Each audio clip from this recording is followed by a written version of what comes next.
In the winter of 1347, roughly 25 million peasants across medieval Europe woke up each morning not knowing if they would survive the day.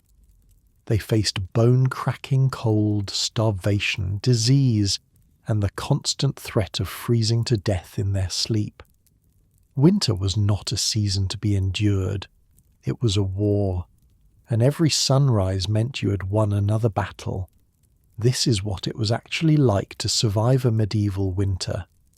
Before we get into it, if you find yourself coming back to these stories, hit that subscribe button. And I'm always curious where everyone's listening from. Drop your city and what time it is in the comments. Sometimes I'll see someone from Finland saying it's 3 in the morning while someone in California is having lunch. Time zones are wild when you think about it. Alright, so tonight we're heading back to medieval England. But before we go anywhere, get yourself comfortable. I mean it. Fix those pillows. Pull that blanket up a little higher. Because where we're going, you're going to want to be wrapped up tight. Your eyes open to darkness. Not the kind of darkness you're used to. Not the soft glow of a streetlight through curtains or the faint green of a charging cable across the room. This is total darkness. The kind that swallows everything. The kind your ancestors knew intimately, feared deeply, and navigated by feel alone. Your first breath hurts. The air is so cold it stings your nostrils, burns the back of your throat, settles into your chest like a physical weight. Each exhale rises in a visible cloud, though you cannot see it. You can feel it, though. The moisture leaving your body, stolen by the winter air before it even clears your lips. Your name is Agnes.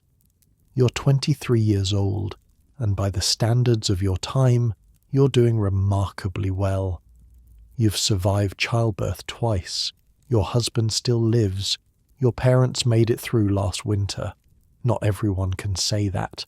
Not everyone can say any of that. The year is 1347. January, probably. You stopped keeping careful count of the days somewhere around Christmas, when the priest marked the birth of Christ and the village managed a feast that felt almost normal. Now the days blur together, dark to dark, cold to cold. The same desperate rhythm of survival stretching out ahead of you like an endless frozen field. You're lying on a straw mattress, and I use the word mattress generously here. It's more like a large sack stuffed with hay and dried rushes, flattened by months of use until it's barely thicker than a folded blanket in some spots. You can feel the cold seeping up from the dirt floor beneath you, radiating through the thin layer of straw, like the ground itself is trying to pull the warmth from your bones. The mattress crunches when you shift. Bits of straw poke through the rough fabric covering and jab at your arms, your back, the tender skin behind your knees. Somewhere in that straw, fleas are waking up too. They'll want breakfast soon. You'll be on the menu. But here's the thing. You're not alone on this mattress. Your daughter is pressed against your left side. She's 4 years old, small and warm, her breathing slow and steady. Your son is somewhere near your feet, curled into a ball. He's 7, and he generates heat like a small furnace. Your husband lies behind you, his chest against your back, his arm heavy across your waist. His breath is warm on your neck, and you're grateful for it. Beyond your family, other shapes occupy the darkness. Your mother sleeps on a separate pallet near the wall. You can hear her snoring, a rattling wheeze that's gotten worse this winter. Your father is somewhere near her, though he's been up twice already tonight to tend the fire. You heard him shuffling around in the darkness, feeding precious sticks to the flames, trying to keep the embers alive until morning. And then there are the animals. In the corner opposite your sleeping area, separated by nothing more than a low wattle fence, live the true heroes of your winter survival. 2 sheep packed tight together, 3 chickens roosting on a crude wooden perch, and most importantly your family's prized possession, a single, magnificent, absolutely filthy pig. The pig's name is Edmund. You did not name him Edmund because it seemed funny. You named him Edmund because your husband's brother was named Edmund, and he died of fever 3 summers ago, and somehow naming the pig after him felt like keeping something of him alive. The logic doesn't hold up well, but grief rarely does. Edmund the pig is worth more than everything else in this house combined. More than the wooden bowls, the iron pot, the woolen blankets, the clay jugs, the wooden trunk that holds your family's entire material wealth. Edmund represents food security. Edmund represents survival. Edmund represents the difference between making it through to spring and joining your brother-in-law in the churchyard.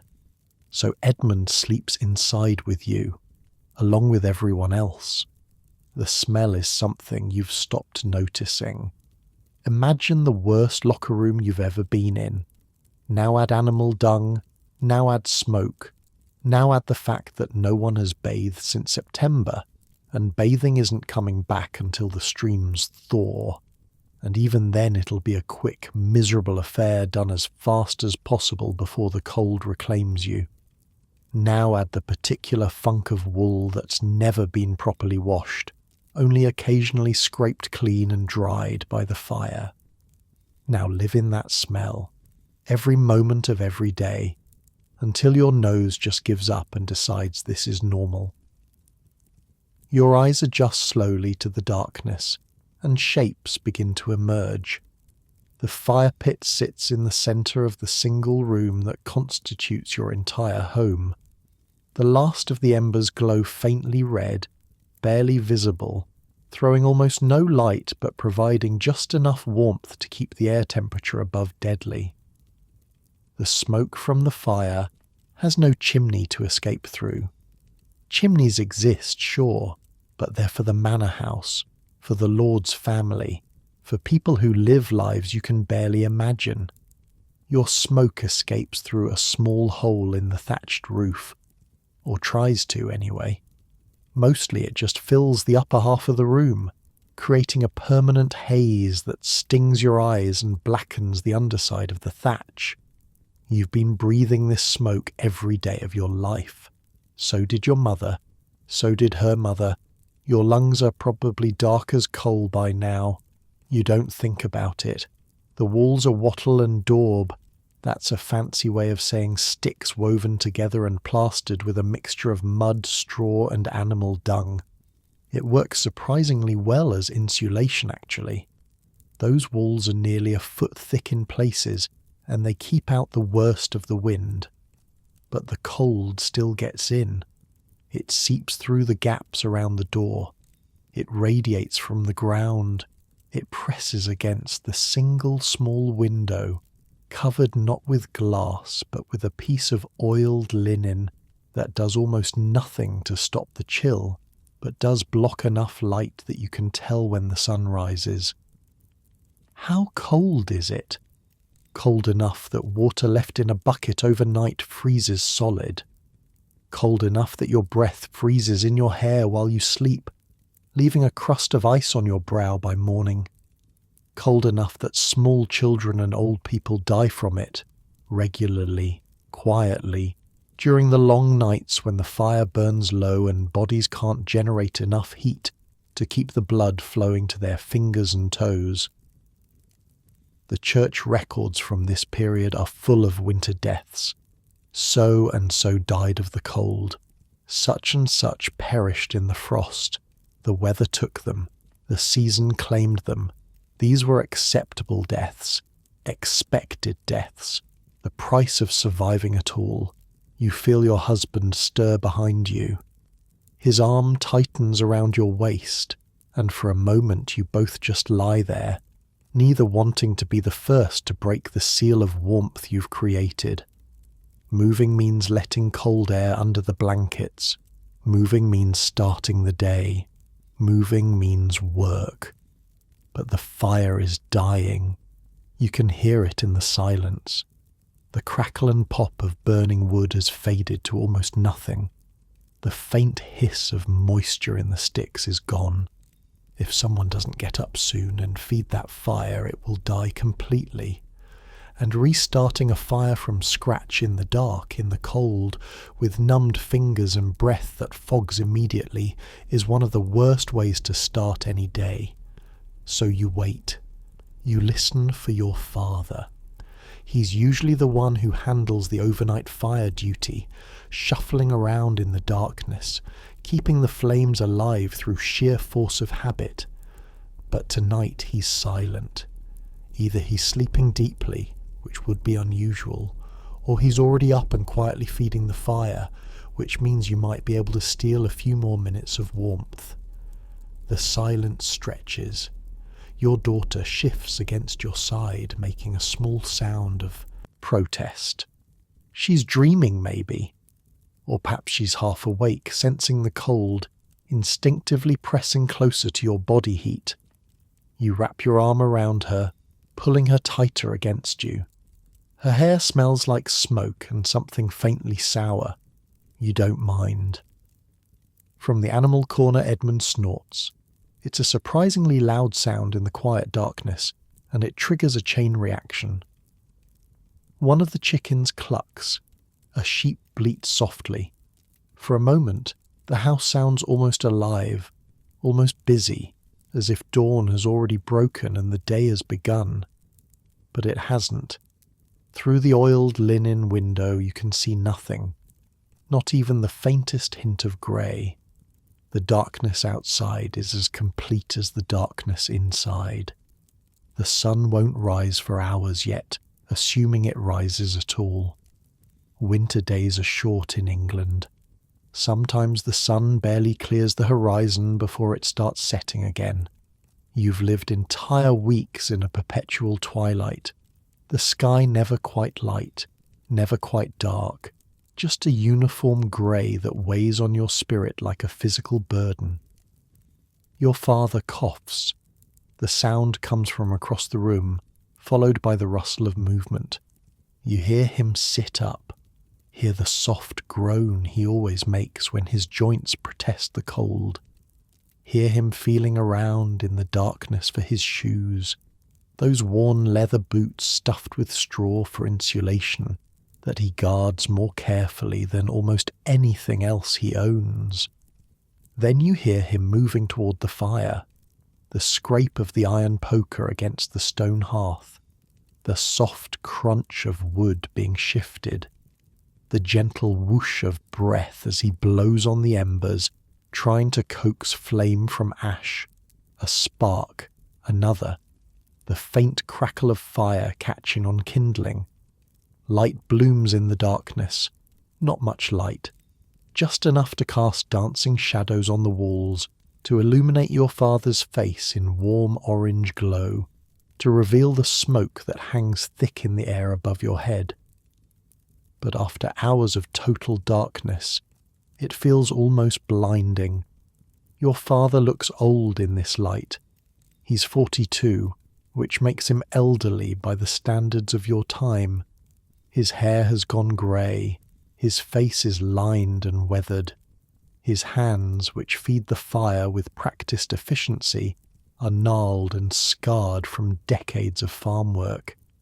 He catches you watching him and offers a brief, tired smile.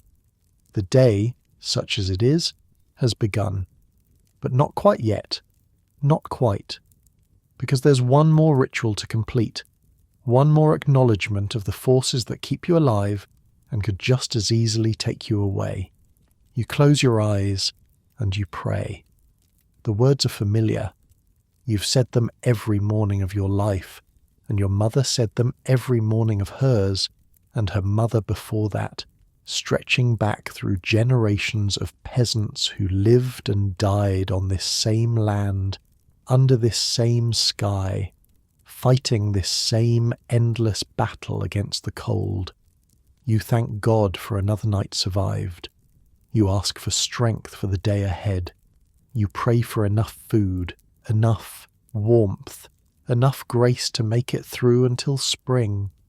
You pray for the children that they might grow up strong, for your husband that his health might hold, for your parents that they might see one more summer, and somewhere in those prayers, held close to your heart where no one else can see, you pray for yourself, for another year of life, for another season of breath, for the simple, impossible luxury of waking up again tomorrow.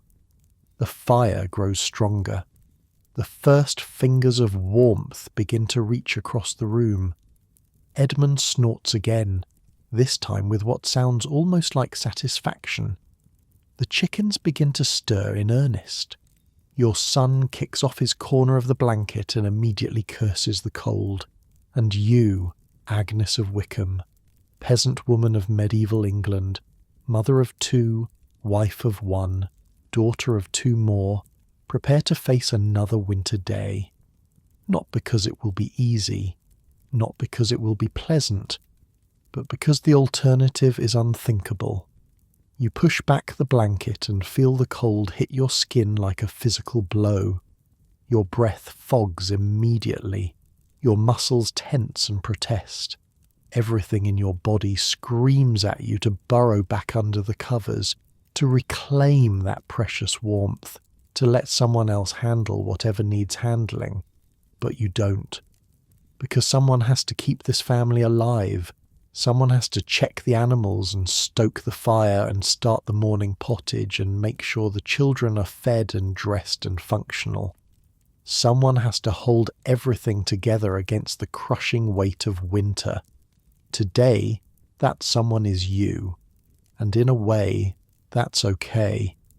Because you know something that your lord in his stone manor house will never understand.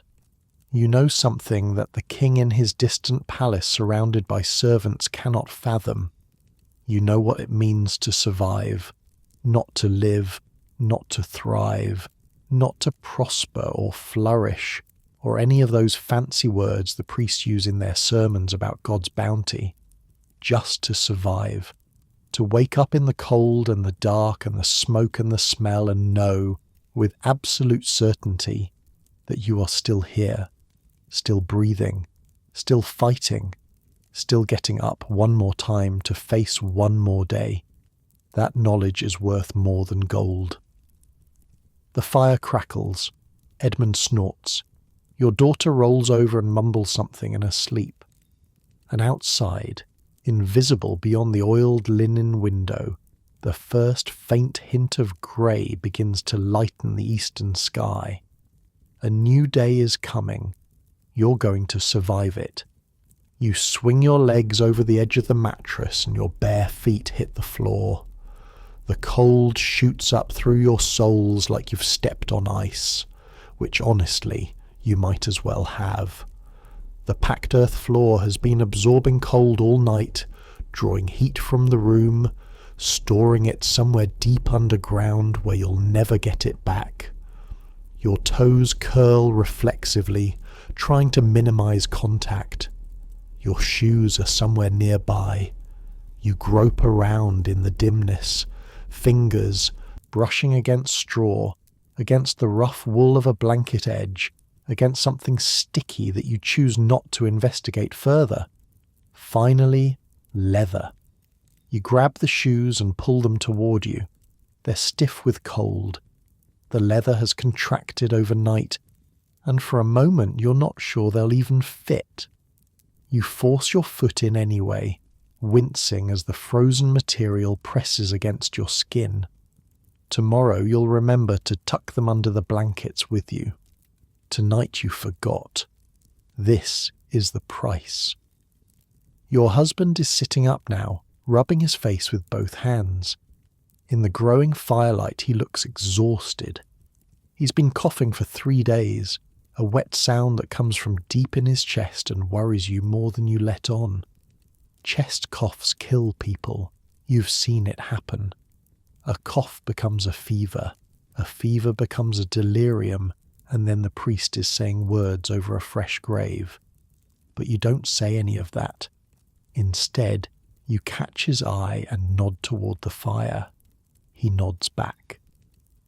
There's a whole conversation in that exchange, a married language of glances and gestures developed over 7 years of sleeping side by side. He'll handle the fire. You'll handle the food. The children will stay in bed as long as possible, conserving body heat until the room warms enough to move without pain. Your mother is already up. She moves like a ghost in the dim light, her grey hair loose around her shoulders, her movements slow but purposeful. She's heading toward the corner where you keep the cooking supplies, the iron pot, the wooden ladle, the clay jars filled with the remnants of last autumn's harvest.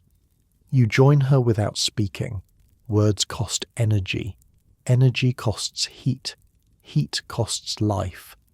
In winter, you learn to communicate in silences, in touches, in the efficient choreography of bodies that have done this same dance 1,000 mornings before. The pot is heavy. It's your most valuable cooking implement, this iron pot. It belonged to your grandmother before it belonged to your mother, and someday it will belong to you, and after that to your daughter, assuming everyone survives long enough for that handoff to happen. Iron is expensive. A pot this size represents years of savings, generations of careful use, a family heirloom more precious than any ring or necklace. You carry it to the fire pit and set it on the iron tripod that holds it over the flames. Your mother follows with a clay jug of water. Well, it was water yesterday. Now it's water with a thin crust of ice on top. She cracks through the ice with her knuckle and pours the contents into the pot. The water hits the iron and hisses, already starting to warm. Breakfast will be pottage. Not because you particularly want pottage, not because pottage is delicious or exciting or something you look forward to, but because pottage is what you have. Pottage is what you've had every morning since the harvest ended and the fresh vegetables ran out. Pottage is what you'll have every morning until the spring brings something new to eat. Your mother reaches into another jar and pulls out a handful of dried peas. They rattle against the pot like tiny stones. Another handful, another. Then some barley, golden brown and hard as pebbles. A few dried beans. A chunk of something that might have once been a turnip, now shriveled and leathery but still edible if you cook it long enough. Into the pot it all goes. The fire crackles beneath, and slowly, slowly, the water begins to steam. Your mother stirs with the wooden ladle, scraping the bottom of the pot to make sure nothing sticks. The motion is automatic. She's been making pottage since before you were born. She could probably make it in her sleep. Some mornings she practically does. While the pottage cooks, you turn to the real challenge of the morning, getting dressed. Now, you might think getting dressed is simple. You wake up, you put on clothes, you go about your day, but you're thinking about getting dressed in a world with central heating, with clothes designed to be comfortable, with the luxury of changing your outfit whenever you feel like it. Medieval getting dressed is a different beast entirely. First, you're already wearing most of what you own. The linen shift you slept in is your underwear, your pyjamas, and your base layer all in one. It's rough against your skin, woven from fibres that haven't been softened by any process more sophisticated than repeated wearing. But linen has properties that matter in winter. It dries fast when it gets damp. It breathes. And most importantly, it creates a barrier between your skin and the wool. Because the wool is coming next. Your mother hands you your winter dress. It's made of thick, dense, undyed wool. a greyish-brown colour that matches the mud and the smoke and pretty much everything else in your life. It weighs probably 10 pounds. When you pull it over your head, it settles on your shoulders like a blanket made of sandpaper. The itch is immediate. Wool, especially wool that hasn't been processed by any of the techniques that won't be invented for another few centuries, is brutally scratchy. Without that linen shift underneath, your skin would be raw within an hour. Even with it, you'll spend the day occasionally twitching, occasionally adjusting, occasionally fighting the urge to just strip everything off and scratch until you bleed. But wool keeps you alive. Wet wool still insulates. Cold wool still holds heat. Dirty wool, smelly wool, wool that hasn't been properly washed in months, still stands between you and hypothermia. So you wear the wool. You wear it every day. You wear it indoors and outdoors, sleeping and waking, working and resting. The wool is your second skin. Over the wool dress goes another layer. A sleeveless tunic, also wool, also itchy, providing extra insulation for your core. Your mother ties it at the waist with a strip of leather, cinching it tight to trap warm air against your body. The technique is the same one you use when bundling babies. Layers, tightly wrapped, creating pockets of warmth. Then the accessories. Woolen stockings pulled up past your knees and tied with strips of cloth. A wool hood that covers your head, your neck, your shoulders. It drapes down your back like a short cape. Woolen mittens that leave your fingers free but cover your palms. And finally, your cloak. The cloak is the closest thing you own to a luxury item. Your husband's mother made it as a wedding gift, spending months carding and spinning and weaving the wool, then treating it with lanolin to make it somewhat water-resistant. It's thick enough that you could use it as a blanket, heavy enough that wearing it feels like carrying a small child on your shoulders, warm enough that you'd probably die without it. You wrap it around yourself and fasten it with a simple iron pin. And now, finally, you're dressed. Except for your outdoor shoes, which you'll put on if you need to go outside. Except for the extra hood you'll add if it's snowing. Except for the strips of cloth you'll wrap around your hands if your mittens aren't enough. Getting dressed in medieval winter isn't a single event. It's an ongoing negotiation with the cold, adding and removing layers as the day demands. The pottage is starting to smell like food. It's a thin smell, watery and faintly vegetable. Not particularly appetizing, but not offensive either. Just the smell of survival. The smell of another meal you'll manage to cobble together from the dwindling stores in your cottage. Your children are awake now. Your daughter is crying. Not the sharp, distressed cry of an injury, but the low, miserable whine of a cold child forced to leave a warm bed. Your son is stoic, already pulling on his own layers with the grim efficiency of a small adult. He learned early that complaining doesn't change anything, it just wastes energy. Your husband coughs again. This time it's a bad one. A hacking fit that bends him double and leaves him gasping. You watch from across the room, pretending not to watch, giving him the dignity of not being observed in his weakness. When the coughing stops, he straightens up and meets your eyes. He'll be fine. That's what his look says. He'll be fine. Don't worry, it's just a cough. You nod. 'Cause what else can you do? There's no doctor to call, no medicine to give, no hospital to visit. If the cough gets worse, you'll make him a tea from dried elderflower if you have any left. You'll keep him warm. You'll pray. That's the full extent of medieval healthcare for someone of your status. Your father is stoking the fire higher now. He's feeding it the good wood, the dry oak that's been curing since summer. It catches quickly, flames leaping up, heat radiating outward in waves. For a moment, for just a moment, you feel almost warm. The fire pushes back the cold, creates a bubble of livable air in the centre of the room. Everyone gravitates toward it.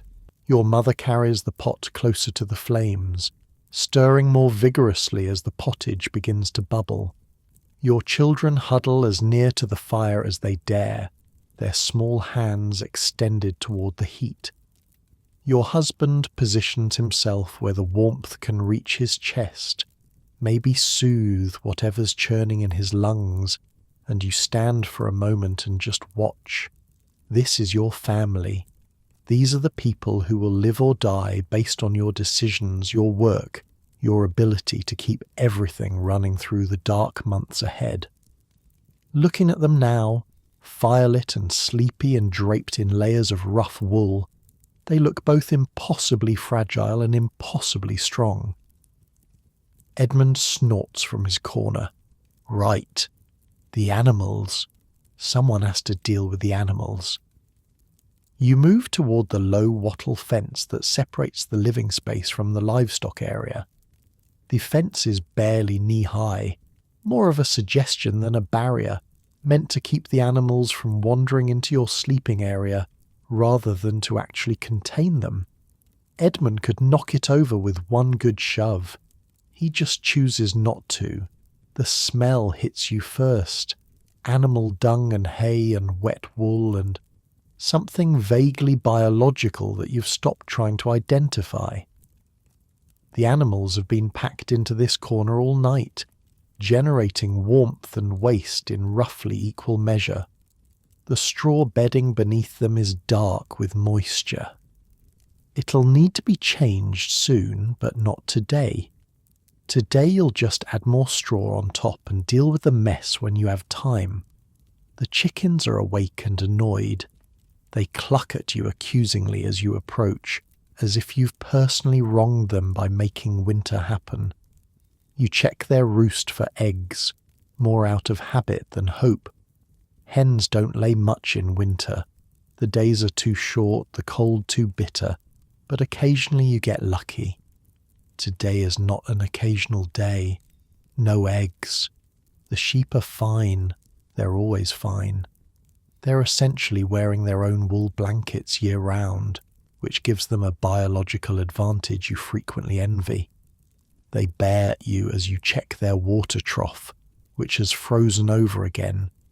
You'll need to bring hot water from the fire to melt it. Another task for the list. And Edmund. Edmund the Magnificent. Edmund the Corpulent. Edmund the pig who represents your family's entire savings. He looks up at you with his small, intelligent eyes and grunts a greeting. You scratch behind his ears, feeling the coarse bristles under your fingers. His skin is warm. That's good. Pigs can get sick too, and a sick pig in winter is often a dead pig, and a dead pig means a hungry spring. But Edmund is healthy. Edmund is eating well. Edmund, against all odds, seems to be thriving. You'll slaughter him eventually. That's what pigs are for. When the winter stores run low enough, when the choice comes down to Edmund or your children going hungry, you'll take the knife to Edmund's throat and bleed him out and hang him in the cold to cure. You'll eat pork, for weeks afterward, preserved in salt you bought from the merchant who comes through twice a year. Every part of Edmund will be used. The meat, the fat, the organs, the blood. Even the bones will be boiled for broth. But not today. Today, Edmund lives. You give him an extra scratch and turn back to the fire. Your mother is dishing out the pottage now. Each family member gets a wooden bowl. Each bowl gets a careful ladle of the thin, steaming gruel. There's no bread this morning. The last of the barley flour went into yesterday's loaf, and you won't be able to grind more until the weather clears enough to visit the mill. So it's just pottage, and maybe a bit of hard cheese if your mother is feeling generous. She's feeling generous. From a clay pot sealed with wax, she produces a round of cheese that's been aging since autumn. It's hard as rock and smells like feet, but it's protein and fat and calories, and in winter, those things matter more than taste. She cuts thin slices with the knife, one for each person, then tucks the rest back into the pot and seals it again. You take your bowl and your cheese and find a spot by the fire. The first sip of pottage is always the best. Not because it tastes good, it doesn't really taste like much of anything, but because it's hot, and the heat spreads through your chest and into your belly and reminds your body that you're still alive, still functioning, still capable of fighting through another day. Your daughter slurps beside you, making appreciative noises that have nothing to do with the quality of the food and everything to do with the warmth in her stomach. Your son eats mechanically, already thinking about whatever tasks await him today. Your husband eats slowly, pausing occasionally to suppress another cough, and your father reaches for the ale. The ale lives in a barrel by the door, covered with a wooden lid to keep out the dust and the mice and whatever else might want to crawl inside. It's weak stuff, more water than alcohol, brewed from barley that couldn't be used for anything else. But ale is safer than water. Ale won't give you the flux or the fever or any of the 1,000 waterborne diseases that kill peasants as surely as any sword. Everyone drinks ale. Your children drink ale. Your parents drink ale. Your husband drinks enough ale to float a small boat. It's breakfast and lunch and dinner, the liquid accompaniment to every meal, the baseline of hydration in a world where clean water is a luxury. Your father pours cups for everyone. The ale is cold, of course. Everything is cold. But it's wet and familiar and faintly sweet from the barley, and it washes down the pottage nicely enough. You drink and eat and drink some more, and gradually the gnawing emptiness in your stomach subsides into something like satisfaction. The fire pops and crackles. Outside, beyond the oiled linen window, the grey light is growing stronger. Not sunlight, not yet. Just the pale pre-dawn glow that means the world is waking up reluctantly, begrudgingly, as unwilling as you were to leave the warmth of bed. Soon you'll have to go out there, check the wood pile, haul water from the well if the well isn't frozen, see to whatever repairs can't wait another day.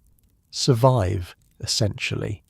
Do all the 1,000 small things that add up to making it through winter.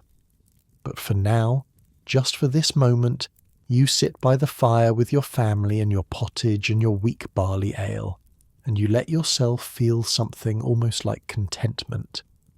Your daughter leans against your side, bowl empty, eyes drooping.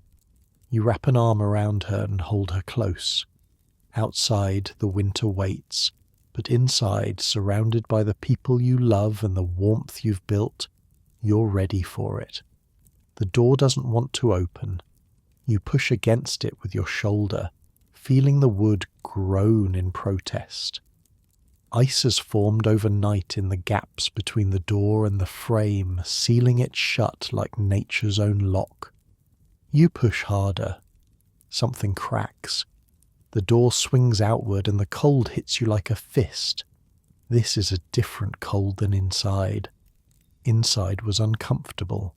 Inside was bitter. Inside made you want to stay under the blankets forever. Outside is trying to kill you. The air burns going down. Your eyes water immediately, tears freezing on your lashes before they can fall. The exposed skin of your face goes numb within seconds. You pull your hood tighter, tugging it forward until only your eyes and nose are visible, and even then you can feel the frost biting at your flesh. The world is white. Not the pretty white of paintings or the gentle white of first snowfall.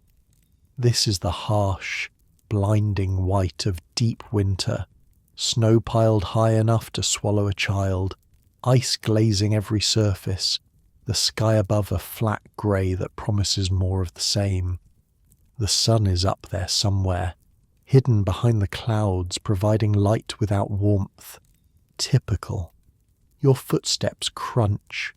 The snow has a crust on top, frozen solid overnight, and each step breaks through with a sharp crack before your foot sinks into the softer powder beneath. It's exhausting work just to walk. By the time you reach the woodpile, maybe 30 feet from your door, you're already breathing hard. The woodpile is your family's other treasure. Not as valuable as Edmund, maybe, but close. Stacked against the cottage wall, protected somewhat by the overhang of the thatched roof, sits enough firewood to last until February. Maybe March if you're careful.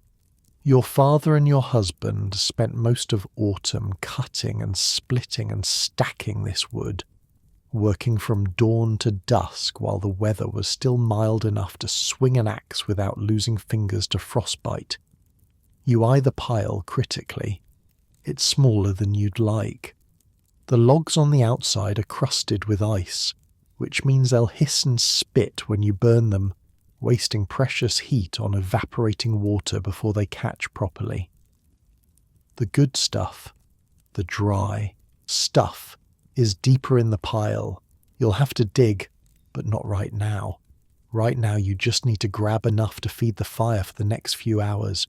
You work quickly, pulling logs from the outer layer, tucking them under your arm until you can't carry any more. 6 logs, 8, 10. Your arms are screaming and your back is protesting, and you're pretty sure you can't feel your fingers anymore. But you've got enough wood to keep your family warm until midday. The walk back to the cottage feels twice as long. The wood is heavy, the snow is deep. Your body is already tired from a night of restless sleep on a straw mattress in a frozen room. But you make it. You shoulder through the door, dump the logs by the fire pit, and allow yourself exactly 3 seconds to stand in front of the flames before heading back out. Because the well isn't going to empty itself. The village well sits in the centre of the green, which is not green at all right now, but rather a flat expanse of trampled snow, surrounded by cottages that look remarkably like yours. A dozen households share this well. In summer, it's a gathering place, a spot for gossip and news and the occasional argument. In winter, it's just another obstacle between you and survival. You grab the buckets from beside your door and start walking. Other figures are emerging from other cottages now. There's Martha from 3 doors down, wrapped so thoroughly in wool that she looks like a walking blanket. She raises a mittened hand in greeting and you nod back. Words are too expensive in cold like this. Every open mouth lets precious heat escape. There's old William, who's not actually that old but looks ancient, his face weathered by decades of outdoor work. He's heading toward the well too, moving with the careful shuffle of someone who's fallen on the ice before and has no intention of doing it again. And there's Father Aldrich, the village priest, stepping out of the small stone church that squats at the edge of the green like a toad in winter clothing. He's the only person in the village with access to a stone building, and even he looks miserable, his breath fogging, his nose bright red against his pale face. The well is frozen. Of course it is. You stand at the edge and look down into the darkness, and where water should be reflecting the grey sky back at you, there's only ice. Not thick ice, not yet. Just a crust, maybe an inch deep, that formed overnight and is now standing between the entire village and its water supply. Old William produces a hammer. It's a crude thing, just a rock lashed to a wooden handle, but it does the job. He swings down once, twice, 3 times. The ice cracks. Water sloshes up through the break. Everyone shuffles forward to fill their buckets before the ice can reform. The water is so cold it hurts your hands through the mittens. You haul up bucket after bucket, filling your 2 containers as fast as you can, then step back to let Martha take her turn. Your arms are shaking from the weight. Your shoulders ache. But you've got water now, enough for cooking and drinking and melting for the animals, enough to make it through another day. The walk back is the worst part. Full buckets are heavy. Full buckets slosh and splash. Full buckets throw off your balance on the icy ground, making each step a negotiation between speed and safety. You watch your feet, choosing your path carefully, stepping in the footprints you made on the way here. You're halfway home when you hear the scream. It's a child's scream, high and sharp, coming from somewhere behind the cottages. Your heart lurches. Your daughter is inside, safe by the fire. Your son is inside too, but someone's child isn't, and that scream doesn't sound like playing. You abandon your buckets and run. Running in snow is almost impossible. Your feet punch through the crust with every step, your legs sinking to mid-calf, your body lurching forward with an awkward, desperate motion that barely qualifies as movement. But you push through. Behind the cottages, where the village gives way to the fields, you find the source of the scream. It's Edgar, the blacksmith's boy.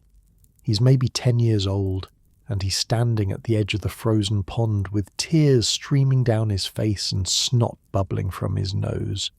He's pointing at the ice, at the hole in the ice, at the small shape struggling in the water where the ice gave way. Oh no, it's his little sister, Emma. She's 4, same age as your daughter, and she must have wandered out onto the pond thinking it was solid.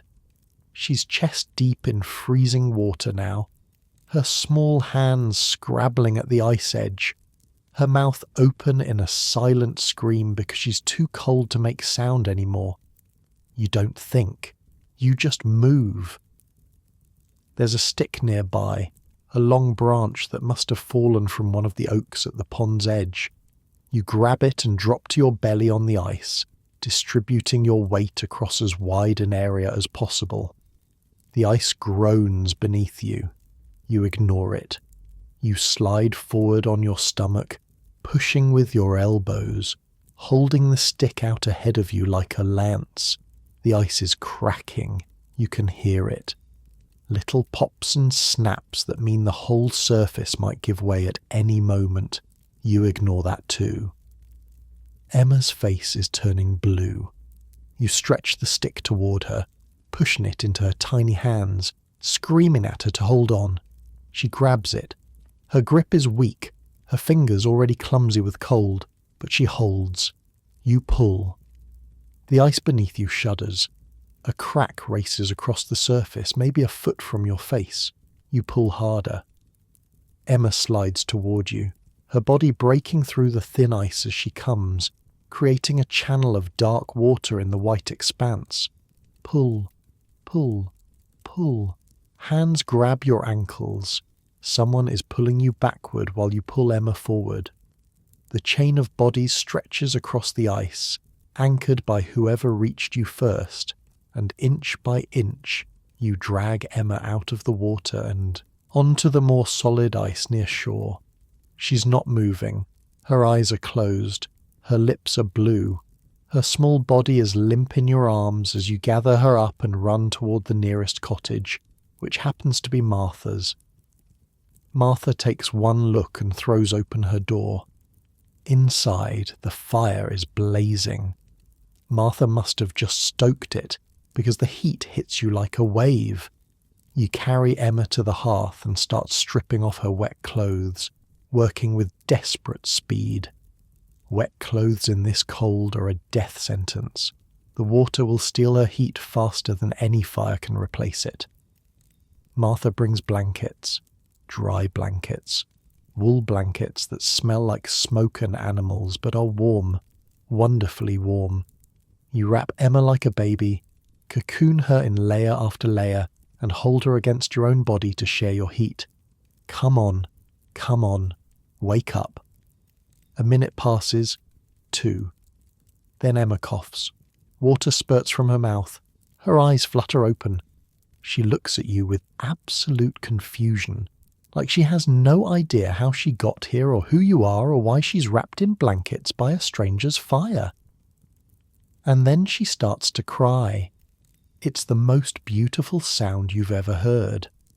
You hold her close while she sobs, feeling her small body shake against yours, feeling the life returning to her limbs. She's going to be all right. She's going to survive. Against all odds, in a world where children die every winter from moments just like this one, this particular child is going to live. Martha brings hot ale, not for Emma, for you. Your hands are shaking so badly you can barely hold the cup, and you realize that you're soaking wet too. The ice, the water, the desperate crawl across the frozen pond. Your cloak is damp, your dress is damp, your stockings are definitely damp, but you're alive, and so is Emma. The blacksmith arrives 20 minutes later, having been summoned by Edgar. He's a massive man, shoulders like an ox, hands like shovels, and right now he's crying like a baby. He gathers Emma into his arms and holds her so tightly you worry he might break her. "Thank you," he keeps saying. "Thank you. I'll never forget this. Anything you need. Anything." You nod and say nothing. 'Cause what is there to say? You didn't think. You didn't calculate. You just saw a child drowning and you moved. That's what people do in villages like this. That's what survival means when you're all packed together against the cold. You save each other, or you die alone. Martha insists on drying your clothes by her fire. So you sit there, wrapped in a borrowed blanket, wearing a borrowed shift, watching the steam rise from your cloak as it hangs near the flames. Your own fire will be dying by now. Your own family will be wondering where you are. But you can't walk home in wet clothes. That would be suicide. Through Martha's window you can see the village going about its morning. Smoke rises from every chimney, or every smoke hole anyway. Figures move between cottages, carrying wood, carrying water, carrying the endless burdens of winter life. Someone is repairing a fence that must have collapsed under the snow. Someone else is breaking ice off their roof before the weight can bring the whole structure down. This is what winter looks like from the inside. Not the pretty paintings of snow-covered landscapes, not the romantic notions of cozy firesides and warm drinks. Just work. Endless, exhausting, life or death work. Every single day. Martha brings you more ale and sits down beside you. She's older than you by maybe 10 years, a widow whose husband died in the last great sickness. She lives alone now, which is dangerous in winter. No one to share body heat with. No one to tend the fire if she gets sick. No one to notice if she just doesn't wake up one morning. But she's tough, Martha. Tough as old leather. "How's your man?" she asks. "Heard him coughing at the well yesterday." You shrug. "The same." Martha nods. "My brother had a cough like that once." She doesn't finish the sentence. She doesn't need to. You sit in silence for a while. Your clothes are almost dry now. The steam has stopped rising. Your cloak looks like it might actually be wearable again, though it'll smell like Martha's fire instead of your own. You should go. Your family needs you. Your fire needs tending. The buckets you abandoned by the well need retrieving before someone decides they're community property now. Life doesn't stop just because you pulled a drowning child from a frozen pond. But you allow yourself one more minute by Martha's fire. Just one more minute of warmth. One more minute of rest. One more minute to feel your heartbeat slow from the frantic pounding of the rescue to something approaching normal. Then you stand. You thank Martha. You pull on your still damp cloak and step back out into the cold. The walk home is quiet. The village has absorbed the morning's drama and moved on. Someone else has retrieved your buckets from the path, left them propped against your cottage door. Small kindnesses like that are how communities survive. You remember them. You repay them when you can. Your door opens before you reach it. Your husband is standing there, eyes wide, face pale above his wrapped scarf. He pulls you inside without a word, guides you toward the fire, starts checking you for injuries like you're a child who just fell out of a tree. "I'm fine," you tell him. "I'm fine." He doesn't believe you. He keeps checking anyway. And despite everything, despite the cold and the wet and the terror of those few minutes on the ice, you feel something warm spreading through your chest. You made it. Emma made it. Everyone made it. That's what matters. The fire crackles. Your daughter runs to hug your legs. Your son looks up from the corner where he's been mending a fishing net and nods, just once, an acknowledgement that you did good. And somewhere outside, in a cottage on the other side of the village, a little girl with blue lips is warming up beside her father's fire alive because you happen to be walking past at the right moment. Winter is brutal. Winter is cruel. Winter kills without mercy or warning. But sometimes, just sometimes, you get to push back. The church bell rings at noon. It's the only way anyone knows what time it is. No clocks in the village, no sundials that work under grey winter skies. Just Father Aldrich hauling on the rope in the stone bell tower, sending that heavy iron note rolling across the frozen fields. Noon means dinner. Not the kind of dinner you're probably imagining. Not a spread of dishes, not multiple courses, not anything that would qualify as a meal by modern standards. Just more pottage, thicker now after simmering all morning, served with whatever else can be scraped together. Your mother ladles out the bowls again. The pottage has transformed during the hours you were gone. The dried peas have softened into mush. The barley has swelled until each grain is plump and tender. The mystery turnip chunk has dissolved entirely, leaving behind only a faintly sweet taste and a slightly thicker texture. It's not good, but it's not bad either.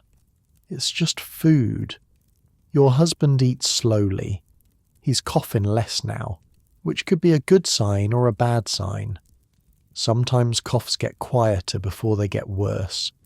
Sometimes the body just gives up on fighting, and the sickness settles deeper, moving from the throat to the chest to the lungs where it can do real damage. You watch him without watching him, a skill you've perfected over 7 years of marriage. After dinner, your father announces he's going to check on the food stores. This is not a casual activity. This is the most important audit your family will conduct all winter. Everything depends on what he finds in the storage corner, the clay pots and wooden barrels and linen sacks that hold the difference between survival and starvation. You follow him. The storage area sits in the darkest corner of the cottage, away from the fire's heat, where the cold actually helps preserve what little you have. Your father lifts a rough wooden lid and peers inside the first barrel. Barley. He reaches in, runs the grain through his fingers, estimates the depth. Maybe 2 months' worth, he says. If we're careful, 2 months puts you in March. That's not bad. March is when things start thawing, when the first green shoots appear, when the world remembers that it's supposed to be alive. The next barrel is peas, dried, shriveled, rattling against the wooden sides like pebbles in a cup. Your father does the same calculation. 6 weeks, maybe 7. Less good. 6 weeks is mid-February. The hungry gap between winter stores running out and spring crops coming in. That gap kills people. That gap is what separates the families who make it from the families who don't. The sacks are worse. One holds oats, maybe a month's supply. Another holds beans, also about a month. A third holds something that might have been turnips once, but now looks like a collection of withered fists, their moisture long since evaporated. Your father straightens up and does the math in his head. You can see him working through it. How many mouths to feed? How many days until spring? How much buffer for emergencies? How much to set aside for seed? Because if you eat your seed grain, you might survive this winter, but you'll definitely starve next year. It's going to be tight. He doesn't say this out loud. He doesn't need to. You can read it in the set of his shoulders, the way he replaces each lid with excessive care, the silence that stretches between you like a held breath. Tight means rationing. Tight means smaller portions. Tight means your children going to bed hungry some nights so there's enough for everyone in the morning. But tight isn't impossible. Tight can be survived. You've done it before. The cheese is the real treasure. Your mother has been hoarding it since autumn, sealing each round in wax, tucking them into the coldest corner of the coldest spot. You count 4 rounds remaining, maybe 5 pounds total, protein and fat that will keep your family's strength up when the pottage alone isn't enough. There's also the salted pork, a half side wrapped in linen and hung from the rafters where the smoke can keep it preserved.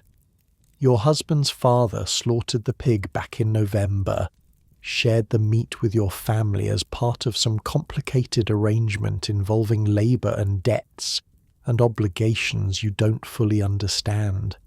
It doesn't matter. What matters is the pork exists, pink and fatty beneath its crust of salt, waiting to be sliced thin and added to the pot when things get desperate. And then there's Edmund. No one mentions Edmund, but everyone looks toward the corner where he's sleeping, his bulk rising and falling with each snoring breath. Edmund is the last resort. Edmund is the break glass in case of emergency option. Edmund represents maybe 200 pounds of meat on the hoof, enough to feed your family for a month if it comes to that. It won't come to that. Probably. A knock at the door. Your heart jumps. Unexpected visitors in winter are rarely good news. Disease, death, demands from the manor, soldiers passing through. The list of bad possibilities is long. The list of good possibilities is short. Your father opens the door. It's Robert, the reeve. Robert is the Lord's man in the village, not a noble himself, just a peasant like the rest of you, but elevated to a position of minor authority. He collects the rents, he settles disputes, he carries messages between the manor house and the village, and right now he's standing in your doorway with snow on his shoulders and an apologetic expression on his weathered face. "Lord wants to see the men," Robert says, "tomorrow morning. Something about the spring labour." Your father nods. Your husband coughs. Robert pretends not to notice. After Robert leaves, your father sits down, heavily by the fire. Spring labour. That means the Lord is already planning for planting season, already thinking about which fields need ploughing and which ditches need digging, and how many days of work he can extract from his tenants before they collapse from exhaustion. 3 days a week. That's what your family owes.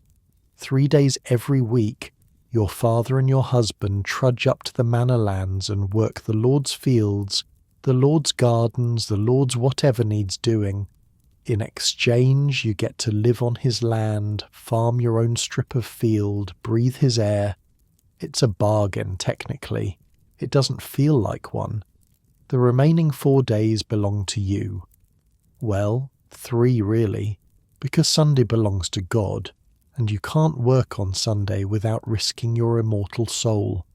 So 3 days to tend your own crops, repair your own cottage, gather your own firewood, do all the 1,000 things that keep your family alive.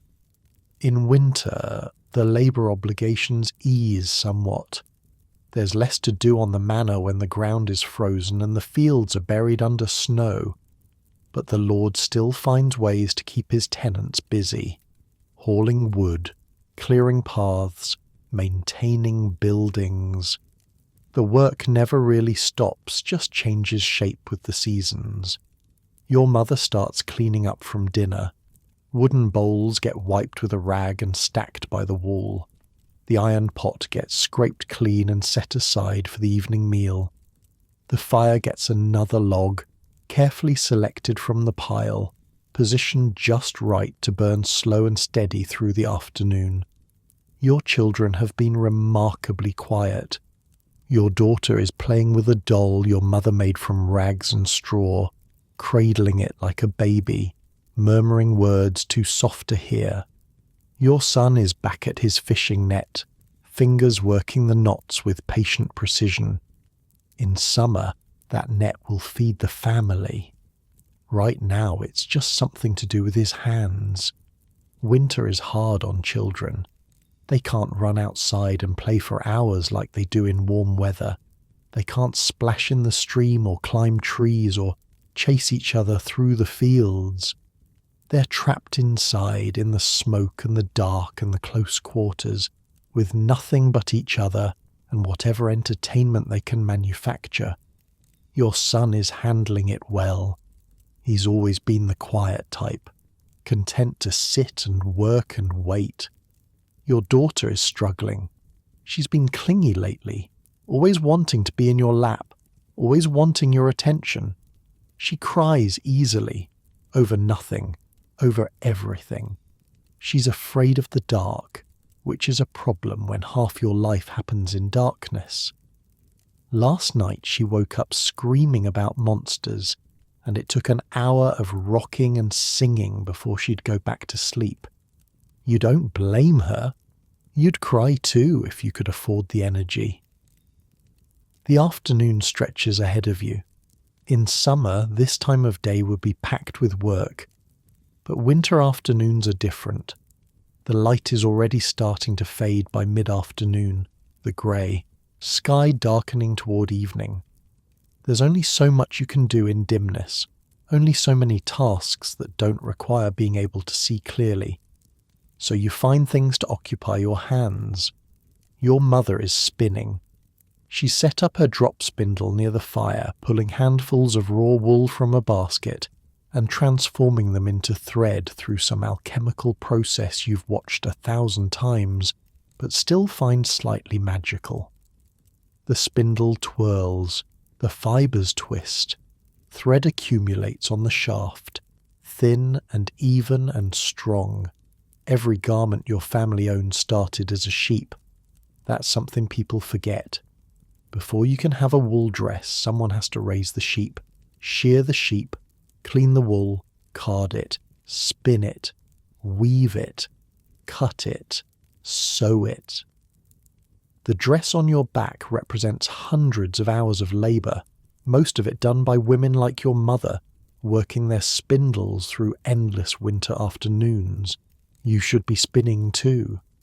But your hands are still shaken from this morning's rescue, and you can't quite settle into the rhythm.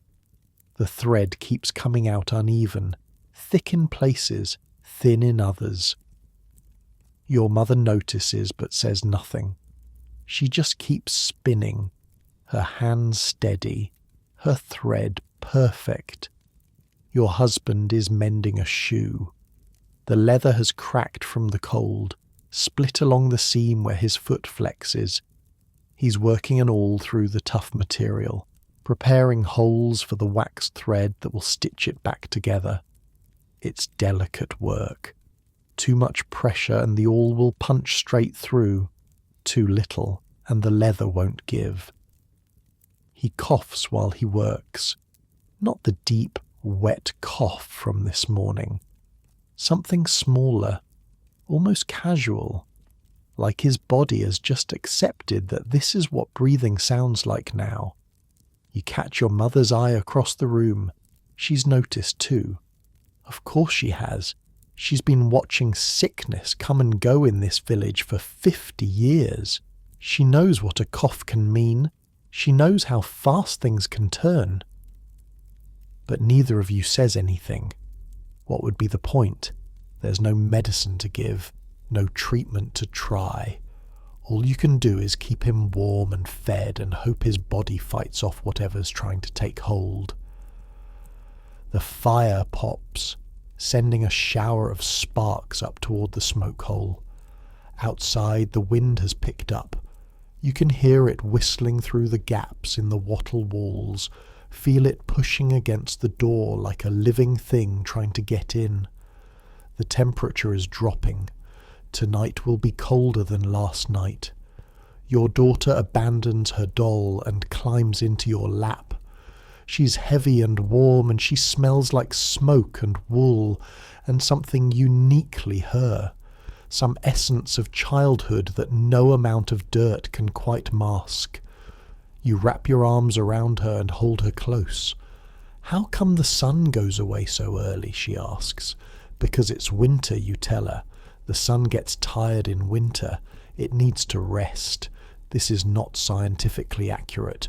You have no idea why winter days are short, but it's an explanation that satisfies a 4-year-old, and right now, that's what matters.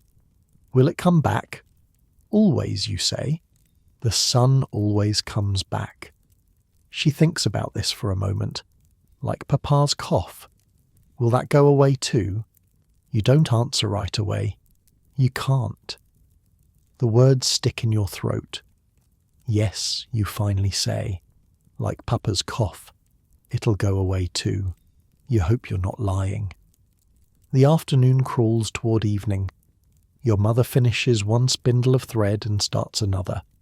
Your husband finishes the shoe repair and moves on to patching a hole in his cloak.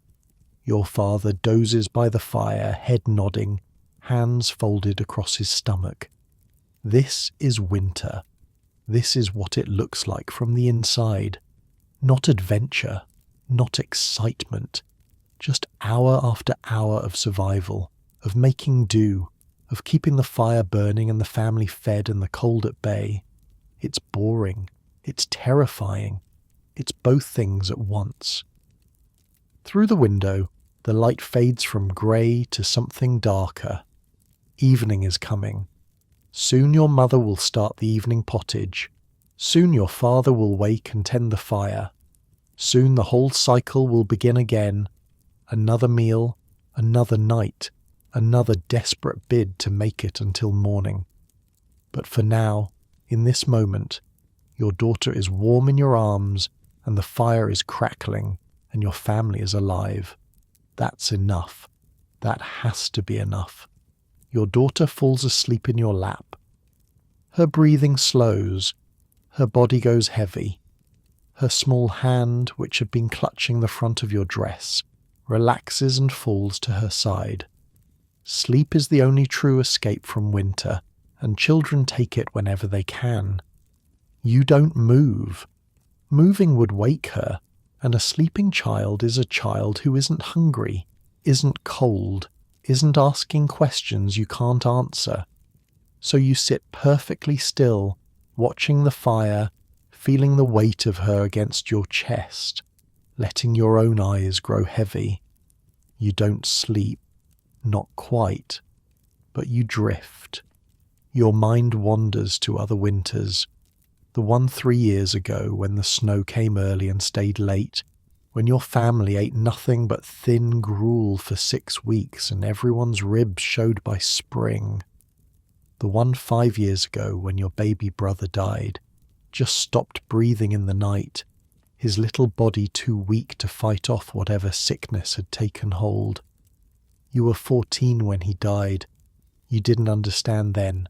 You do now. Winter takes people. That's just what it does. You can fight as hard as you want, stack as much wood as your arms can carry, hoard every scrap of food like a dragon hoarding gold. And still, sometimes, winter wins. The fire crackles. Your daughter sighs. Outside, the wind howls. A hand touches your shoulder. You startle awake, blinking. Your mother is standing beside you, her face soft in the firelight. She gestures toward the pot, then toward the storage corner. It takes you a moment to understand.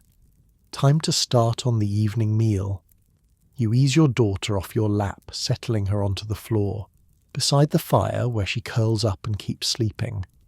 Children can sleep through anything when they're tired enough.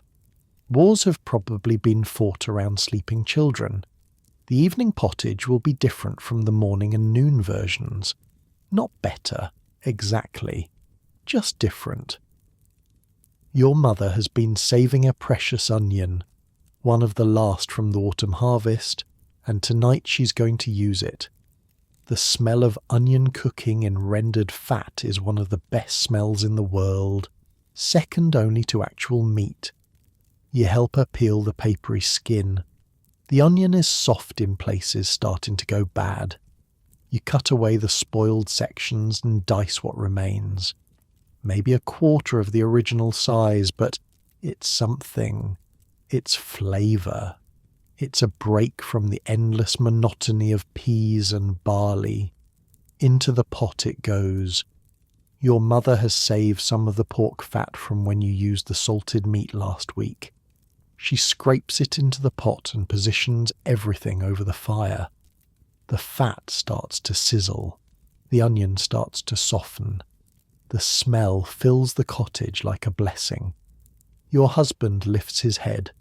For the first time all afternoon he looks interested in something. His nostrils flare. His eyes track toward the pot. The smell of cooking onion can do what no amount of talking and worrying could accomplish. It can make a sick man feel alive. That's something anyway. A knock at the door. Again. This time you're the one who answers. The cold hits you as you crack the door open, and through the gap you see a face you recognize. It's Alice, the midwife. Alice is maybe 60 years old, which makes her ancient, which means she's survived more winters than anyone else in the village. She knows things, herbal remedies, prayers that might help, the difference between a cough that kills and a cough that just annoys. She's not here by accident. Word travels fast in a village this small. Someone told someone who told someone that your husband has been coughing, and Alice decided to pay a visit. Whether she was asked or just showed up on her own, you're not sure. It doesn't matter. You step aside and let her in. Alice moves straight toward the fire, straight toward your husband, without any of the social pleasantries that would normally accompany a visit. She pulls back his blanket, presses her ear against his chest, makes him breathe deep, which triggers another coughing fit that bends him double. She waits until the coughing stops, then straightens up. Not in his lungs yet, she announces, but it wants to be. Keep him warm, keep him fed, and make him drink this. From somewhere in the folds of her cloak she produces a small clay bottle, stoppered with wax. You take it, feeling the weight of it in your palm. What is it? Elderflower and honey, mostly. Some other things. Don't ask what. You don't ask what. Alice stays for a cup of ale and a few minutes by the fire. She tells you about old Marjorie on the far side of the village, who's been having stomach troubles, about the miller's youngest who fell off a ladder and broke his arm, about the rumours coming from the next village over, something about wolves getting bold enough to attack sheep in their pens. Wolves. You file that information away. Wolves usually stay in the forests, hunting deer and whatever else they can find. But when winter gets hard enough, when the deer are gone and the rabbits are hiding, wolves come looking for easier prey. Chickens, sheep, children, if the stories are true. You'll make sure your children stay inside after dark. Not that they go outside much anyway, but still. Better safe than eaten. Alice finishes her ale and stands to leave. At the door she pauses, looks back at your husband, who's already drifting towards sleep again, looks at you. He's strong, she says, stronger than he looks. But watch him close. If the cough moves down, send for me. You nod. She's gone. The cottage feels smaller after she leaves. Darker somehow, even though the fire is burning just as bright. You look at the little clay bottle in your hand and wonder what's in it. What combination of herbs and prayers and folk knowledge Alice has packed into this simple container. Does it matter? If it works, it works. If it doesn't, well, you'll cross that bridge when you come to it. You set the bottle by your husband's sleeping spot and turn back to the cooking. The onion has caramelized now, brown and sweet at the edges. Your mother adds water from the bucket, then starts dropping in the evening's ration of peas and barley. The pot bubbles and steams. The smell shifts from pure onion to something more complex, savoury and rich. Your son appears at your elbow. He's been quiet all afternoon, working on his fishing net, watching and listening without comment. But now he has something to say. Can I go check the wood pile? You consider. It's getting dark. The temperature is dropping, but the wood pile is only 30 feet from the door, clearly visible from the cottage, and your son is old enough to handle a simple task like counting logs. Be quick, you tell him, and stay where I can see you. He pulls on his cloak and slips out the door. You watch through the window as he trudges through the snow toward the stacked wood. He's so small against the white expanse, so fragile. But he moves with purpose, with the confidence of a child who's been given a job and intends to do it right. He comes back 5 minutes later, cheeks red, nose running. 28 logs on the outside, he reports. More underneath, but I couldn't count those. 28. You do the math. At 3 logs a day, that's maybe 9 days, but you use more than 3 logs when it's this cold, and you haven't even started on the deep reserves yet. The wood your father stacked first back in October, the driest and best of the lot. You'll be fine. Probably. Good work, you tell your son. Warm up by the fire. He does, settling onto the floor next to his still sleeping sister. He doesn't wake her. He knows better. Instead, he just sits there, hands extended toward the flames, letting the heat seep back into his frozen fingers. Your father wakes from his doze. He sits up slowly, wincing at the stiffness in his joints, looking around the room with the slightly confused expression of someone who's not sure how long they've been asleep. His eyes find the pot. His nose finds the smell. Onion, he asks. Last one, your mother says. He nods slowly, processing this. The last onion. One more small marker on the road towards spring. One more item checked off the list of things you'll have to survive without until the ground thaws and new seeds can be planted. But tonight, there's onion. Tonight, the pottage will taste like something other than desperation. Your daughter wakes up hungry. She always wakes up hungry. You're pretty sure she went to bed hungry last night and will go to bed hungry again tonight, no matter how much pottage she eats. Growing children need more food than you can provide. That's just the mathematics of winter, but you do what you can. You give her a wooden spoon to lick while your mother finishes cooking. You tell her the pottage is almost ready. You distract her with questions about her rag doll. What's the doll's name? What did the doll do today? Is the doll warm enough by the fire? The doll's name is Emma. You freeze for a moment. Emma. The same name as the girl you pulled from the pond this morning. Your daughter must have overheard someone talking about it. Children pick up everything, even things you think they're too young to understand. Why Emma? You ask carefully. Because she was scared, your daughter says. But someone saved her. Your throat tightens. You pull your daughter close and hold her, breathing in the smoke and wool smell of her hair. Yes, you say. Someone saved her. The evening meal happens slowly. Everyone gathers around the fire. Bowls are filled. Ale is poured. The pottage is better than usual, the onion adding a sweetness that makes the whole thing feel almost like a real meal. Your husband eats more than he has in days, which could be a good sign. You choose to believe it's a good sign. Your daughter chatters while she eats, telling stories about her doll Emma, about the fire, about the funny sound the wind makes when it blows through the cracks in the walls. She's found her voice again after the long quiet afternoon. Children are resilient like that. Your son eats in silence, methodically working through his portion. He's thinking about something. You can tell by the furrow in his brow, the way his eyes stare at nothing. But you don't ask.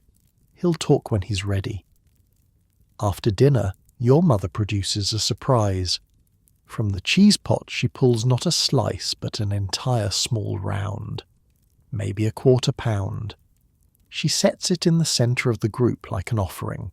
It's your father's birthday. You'd forgotten. In the blur of winter days, you'd completely forgotten that today your father turns 43 years old. An achievement in itself. Most men don't make it this long. Your mother slices the cheese thin, giving everyone a piece. The taste is sharp and salty, so different from the pottage that it almost shocks your tongue. Your daughter makes a face. Your son eats his in 2 bites. Your husband savours his slowly, eyes closed, like he's trying to memorize the flavour. Your father just sits there, looking at his family in the firelight, a small smile on his weathered face. Thank you, he says, and you understand that he's not just thanking anyone for the cheese, he's thanking you all for being here, for being alive, for making it through another year together, against all the odds, despite everything that winter and sickness and fate have thrown at you. You raise your cup of ale. Happy birthday, you say. The others echo it. Even your daughter, who doesn't quite understand what a birthday is but knows a celebration when she sees one. Happy birthday. The fire crackles. The wind howls. Somewhere outside, in the frozen darkness, wolves might be creeping closer to the village. But in here, in this moment, everything is exactly as it should be. Your family is together. Your bellies are full or close enough. Your home is warm or warm enough. And your father has made it to 43. That's worth celebrating. That's worth remembering. That's the kind of small victory that makes winter survivable.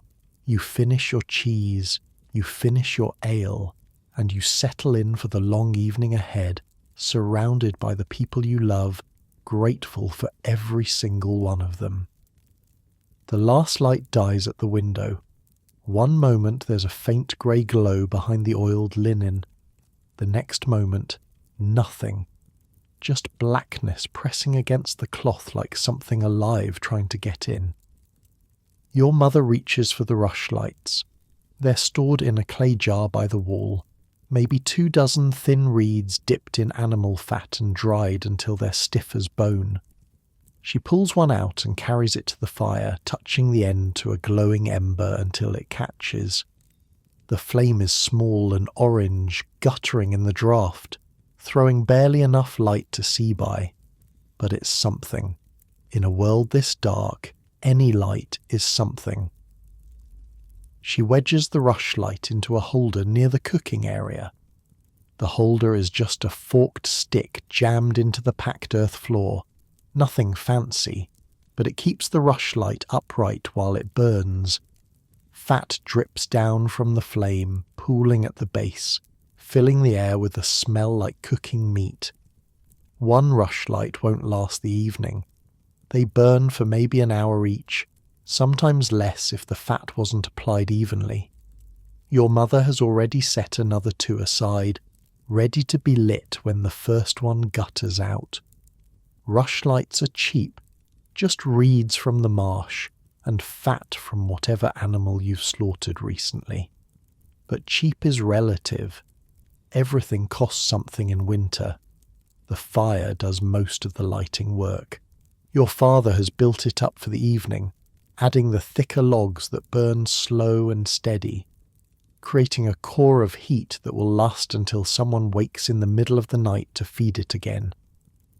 The flames cast dancing shadows on the walls, making the cottage feel larger than it is, making the darkness seem less absolute. Everyone has settled into their evening positions. Your father claims the spot closest to the fire, his back against the wall, his bad leg stretched out toward the warmth. He says it aches worse in cold weather. Though whether that's true or just an excuse to hog the best seat, you've never been sure. Your mother sits beside him, spindle in hand, still working even now. The thread she's making will become cloth. The cloth will become garments. The garments will keep your family warm next winter, assuming everyone survives this one. The cycle never stops. Your husband is wrapped in blankets near the animal corner. The warmth from the livestock drifts over to him, mixing with the heat from the fire.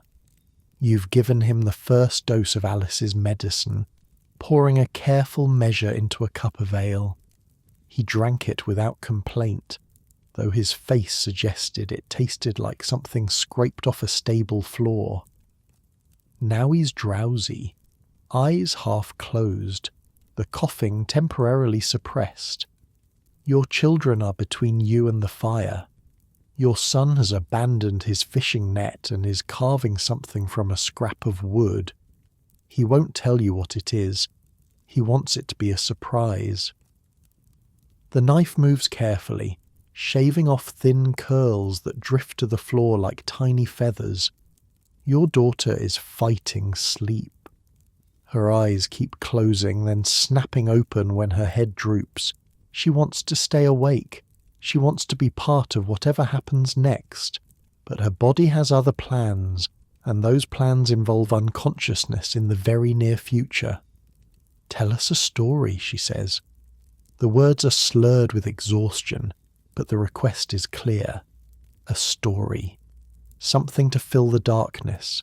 Something to make the long winter night feel shorter. You look at your mother. She was always the storyteller in your family. She has a voice that rises and falls like music, that makes even ordinary words feel special.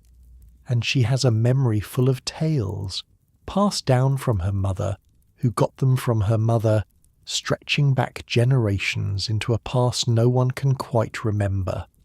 Your mother sets down her spindle. The story she chooses is an old one.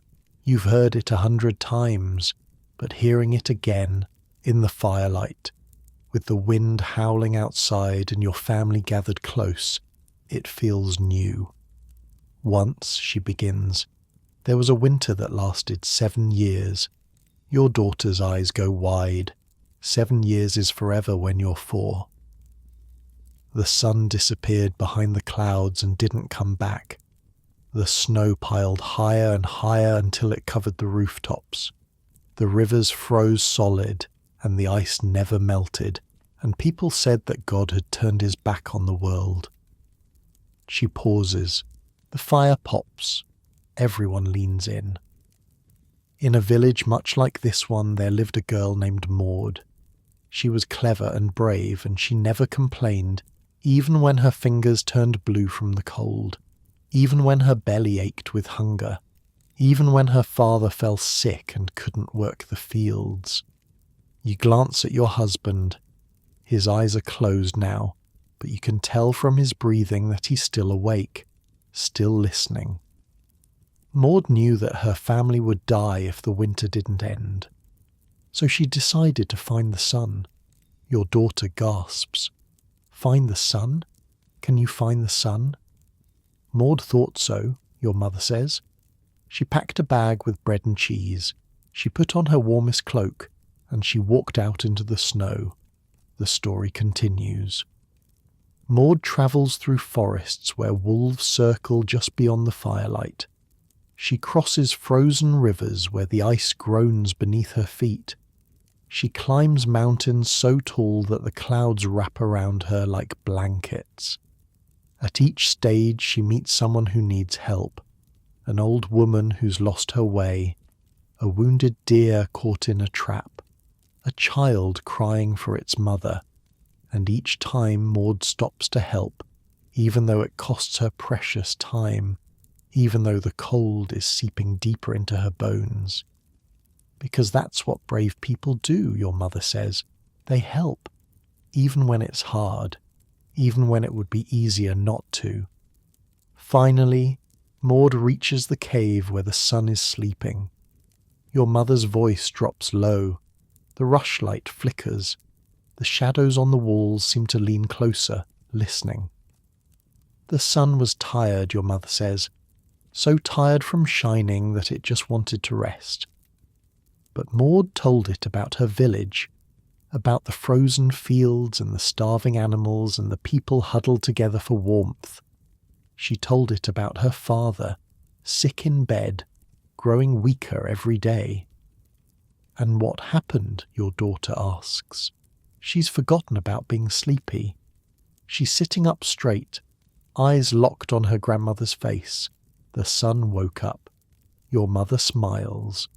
The firelight catches the lines on her face, the grey in her hair, the 60 years of hard living written in every crease and wrinkle. It rose up from its bed of clouds and followed Maud back to her village, and when it shone down on the snow, everything started to melt. The ice cracked. The rivers flowed again. Green shoots pushed up through the earth, and her father got better. He opened his eyes and saw the sunlight streaming through the window, and he smiled, and he said, "Spring is here." Your daughter exhales, a sound of pure satisfaction. The story is over. The lesson, such as it is, has been delivered. Be brave. Help others. Believe that winter will end because it always does, even when it feels like it never will. Your mother picks up her spindle again. The fire crackles.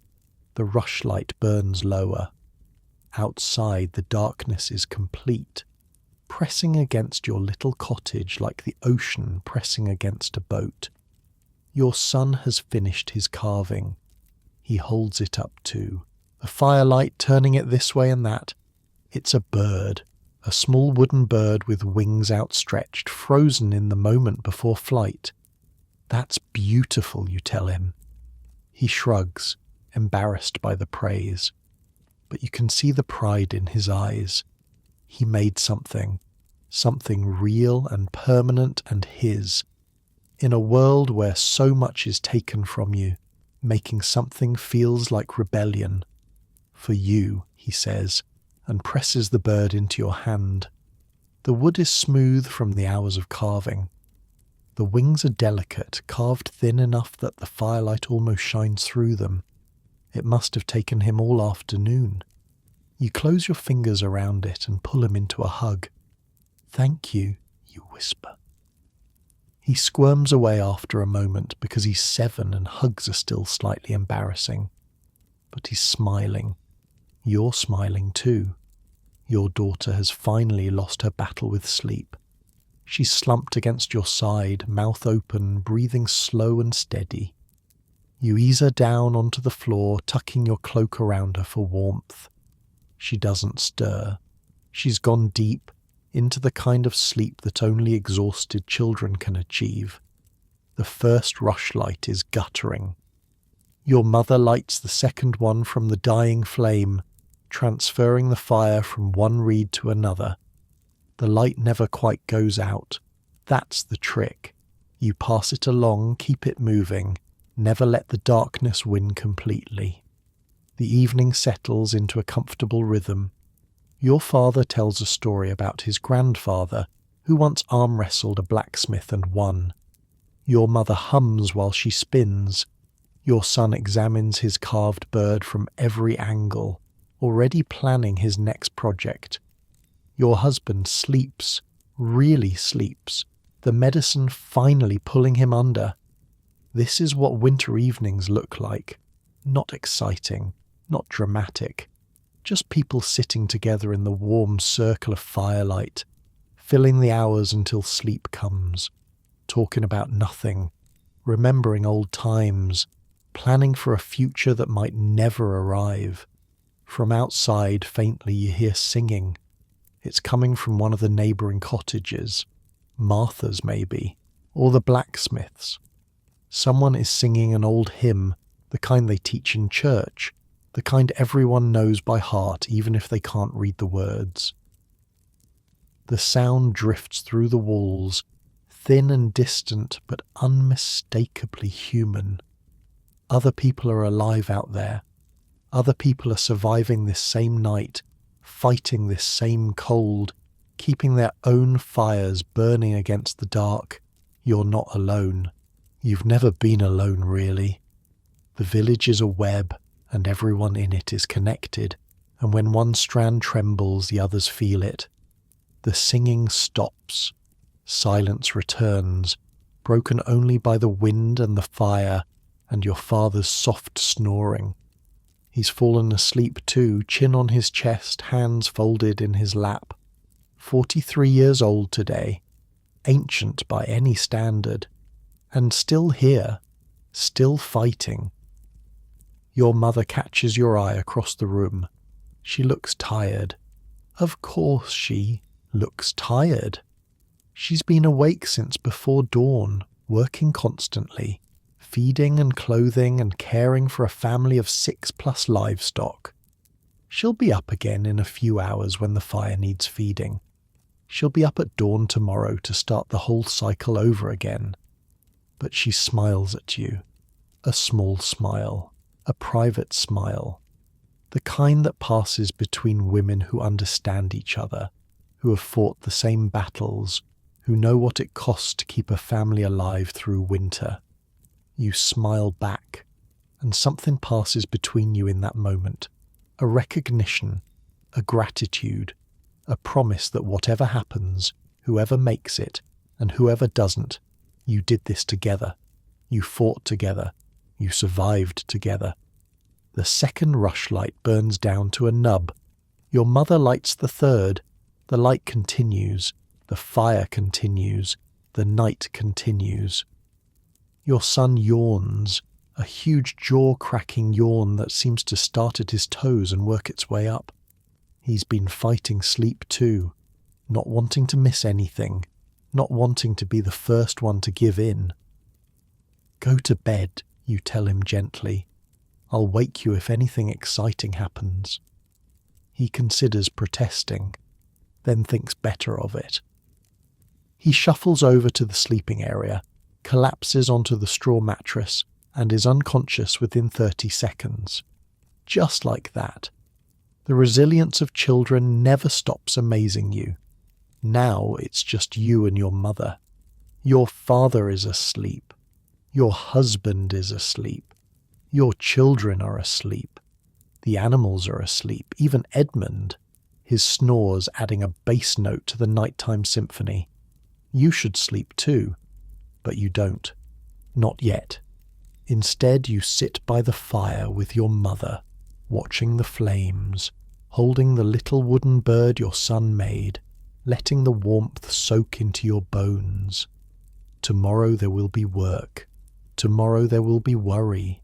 Tomorrow the food stores will be one day emptier, and the woodpile one day smaller, and your husband's cough might be better or might be worse.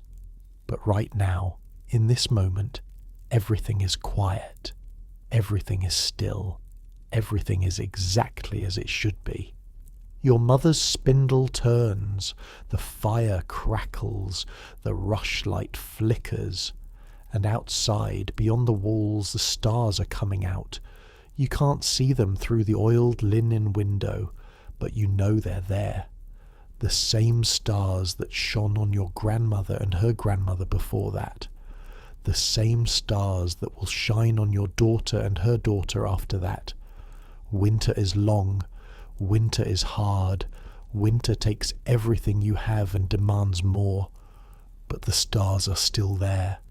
The sun is still there, hiding behind the clouds, waiting to return. And you are still here. That counts for something. That counts for a lot. Your mother finally sets down her spindle. Her hands are cramped from hours of work, fingers curled into claws that she has to consciously straighten. She rubs them against her thighs, working the blood back into the joints, wincing at the stiffness. "Time for sleep," she says. You nod. The third rushlight has burned down to almost nothing, the flames sputtering in a pool of melted fat. You don't bother lighting a fourth. The fire provides enough light to navigate by, and besides, you've memorized every inch of this cottage. You could find your way to the sleeping area with your eyes closed. Your mother checks your husband before she lies down. She presses her palm against his forehead, feeling for fever, leans close to listen to his breathing, pulls his blankets tighter around his shoulders. The gestures are automatic, the same ones she's performed 1,000 times over the years. Checking on the sick, keeping watch over the vulnerable.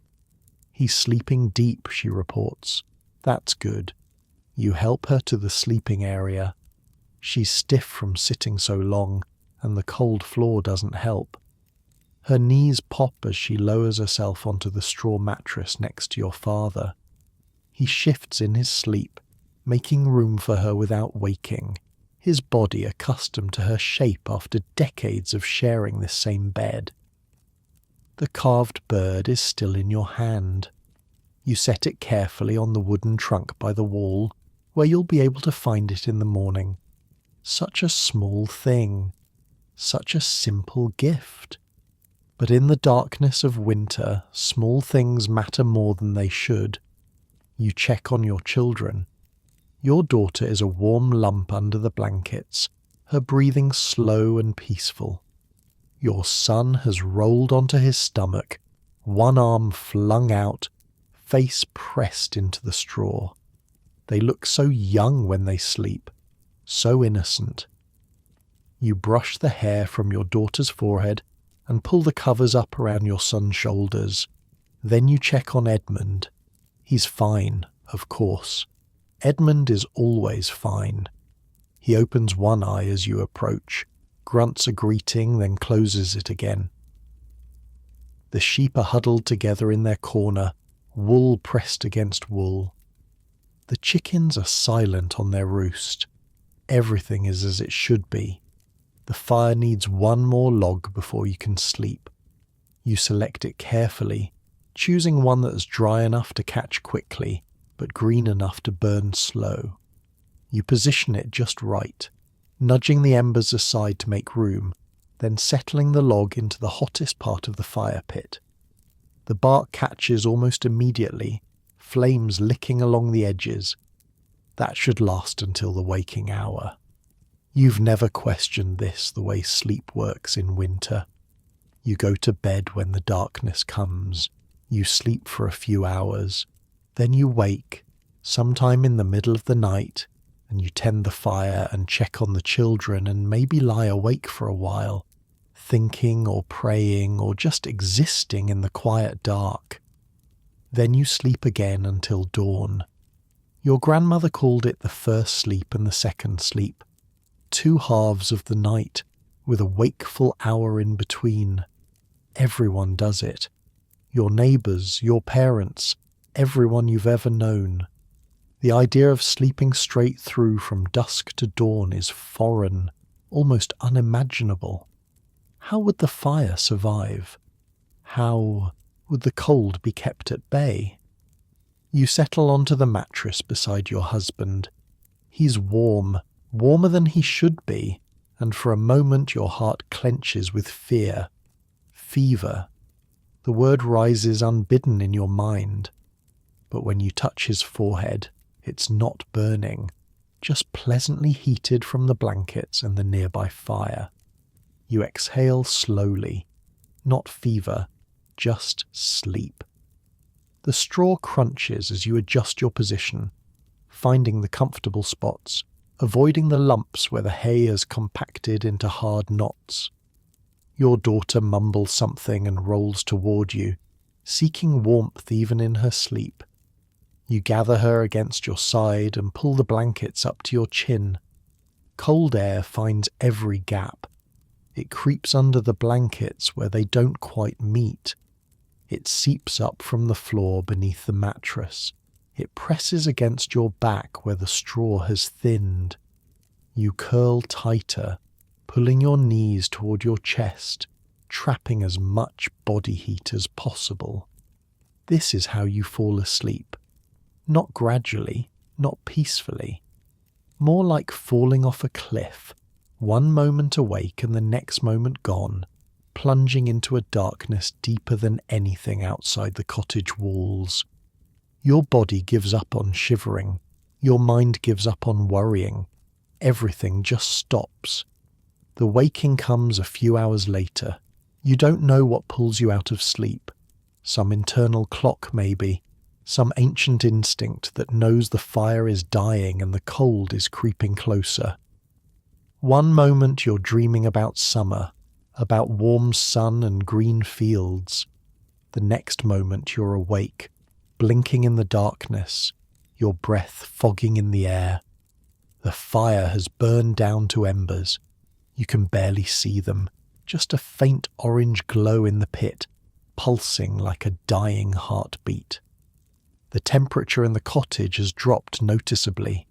Your nose is cold. Your cheeks are cold. The tip of your exposed ear is painfully cold. You ease out of the blankets as carefully as you can. Your daughter protests, a small sound of displeasure, but doesn't wake. Your husband doesn't stir at all.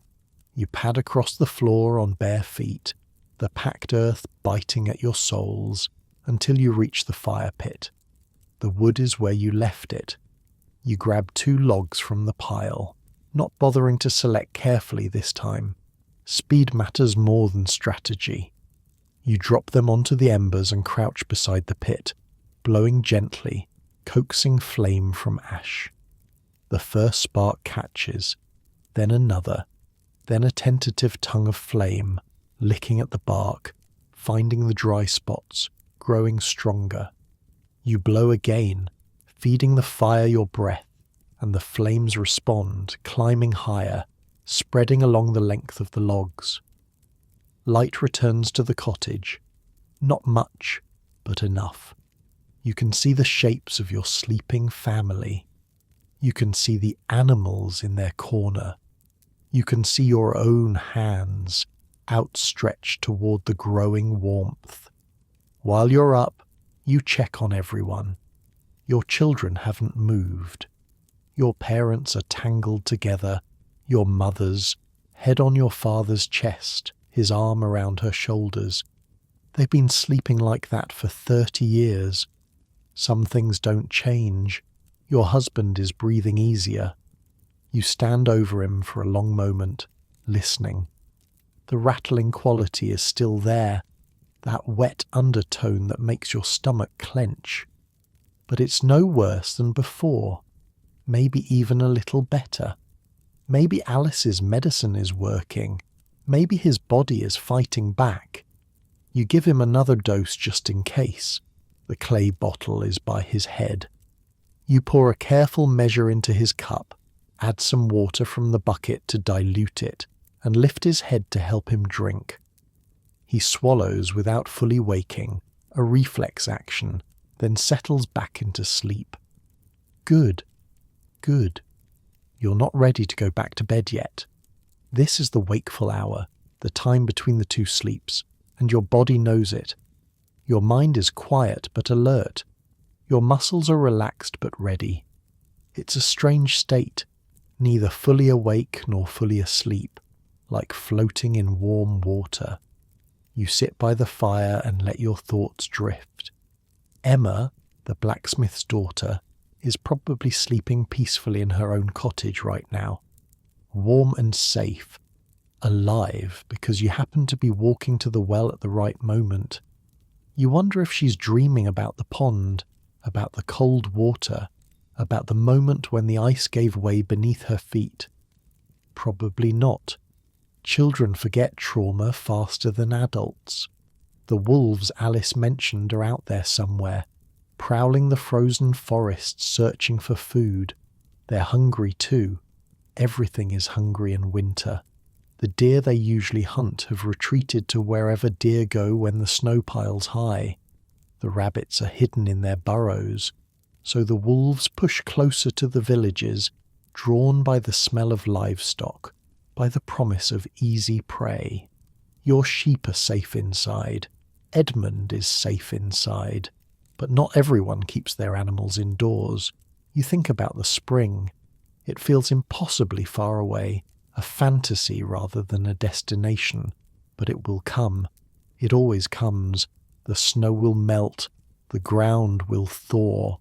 These seeds your father saved will go into the earth, and new life will push up toward a warmer sun. You'll plant peas first, then beans, then barley if the weather holds. Your daughter will run through the fields again, chasing butterflies and picking wild flowers. Your son will fish in the stream, bringing home his catch for the evening meal. Your husband will recover from his cough and return to full strength, working beside your father in the Lord's fields. Maybe, probably, you hope. The fire crackles, sending a shower of sparks up toward the smoke hole. You watch them rise and vanish, tiny points of light swallowed by the darkness above. Your mother stirs on her mattress. She doesn't wake, just shifts position, pulling the blankets tighter, burrowing deeper into the straw. Even in sleep, she's still fighting the cold. You wonder if she dreams about fire, about warmth, about summer days when the sun bakes the fields and the air shimmers with heat. You should go back to bed. The fire is burning strong now, the new logs fully caught, flames dancing high. It should last until morning, and the wakeful hour is passing. You can feel sleepiness creeping back into your limbs, a heaviness in your eyelids that grows harder to resist. But you allow yourself one more moment by the fire, just one more moment of quiet, one more moment of peace, one more moment where you're not a wife or a mother or a daughter, just a woman sitting alone with her thoughts, warmed by flames that push back the endless winter dark. The carved bird sits on the trunk across the room. You can just make out its shape in the firelight, wings outstretched, frozen in flight. Your son made that. Your 7-year-old son, with his patient hands and his quiet determination. He made something beautiful out of nothing, out of a scrap of wood and a few hours of careful work. That's what survival is, really. Making something out of nothing. Building warmth in a cold world. Finding moments of beauty in the darkness. Loving people who might be taken from you at any moment, knowing they might be taken, and loving them anyway. You stand slowly. Your joints protest, stiff from sitting on the cold floor. Your bare feet have gone numb. You shuffle back toward the sleeping area, stepping carefully to avoid waking anyone, and lower yourself onto the mattress. Your daughter immediately rolls toward you. Her small body presses against your side, seeking heat, seeking comfort, seeking the safety that only a mother can provide. You wrap your arm around her and pull her close. Your husband is breathing, steady, rhythmic, alive.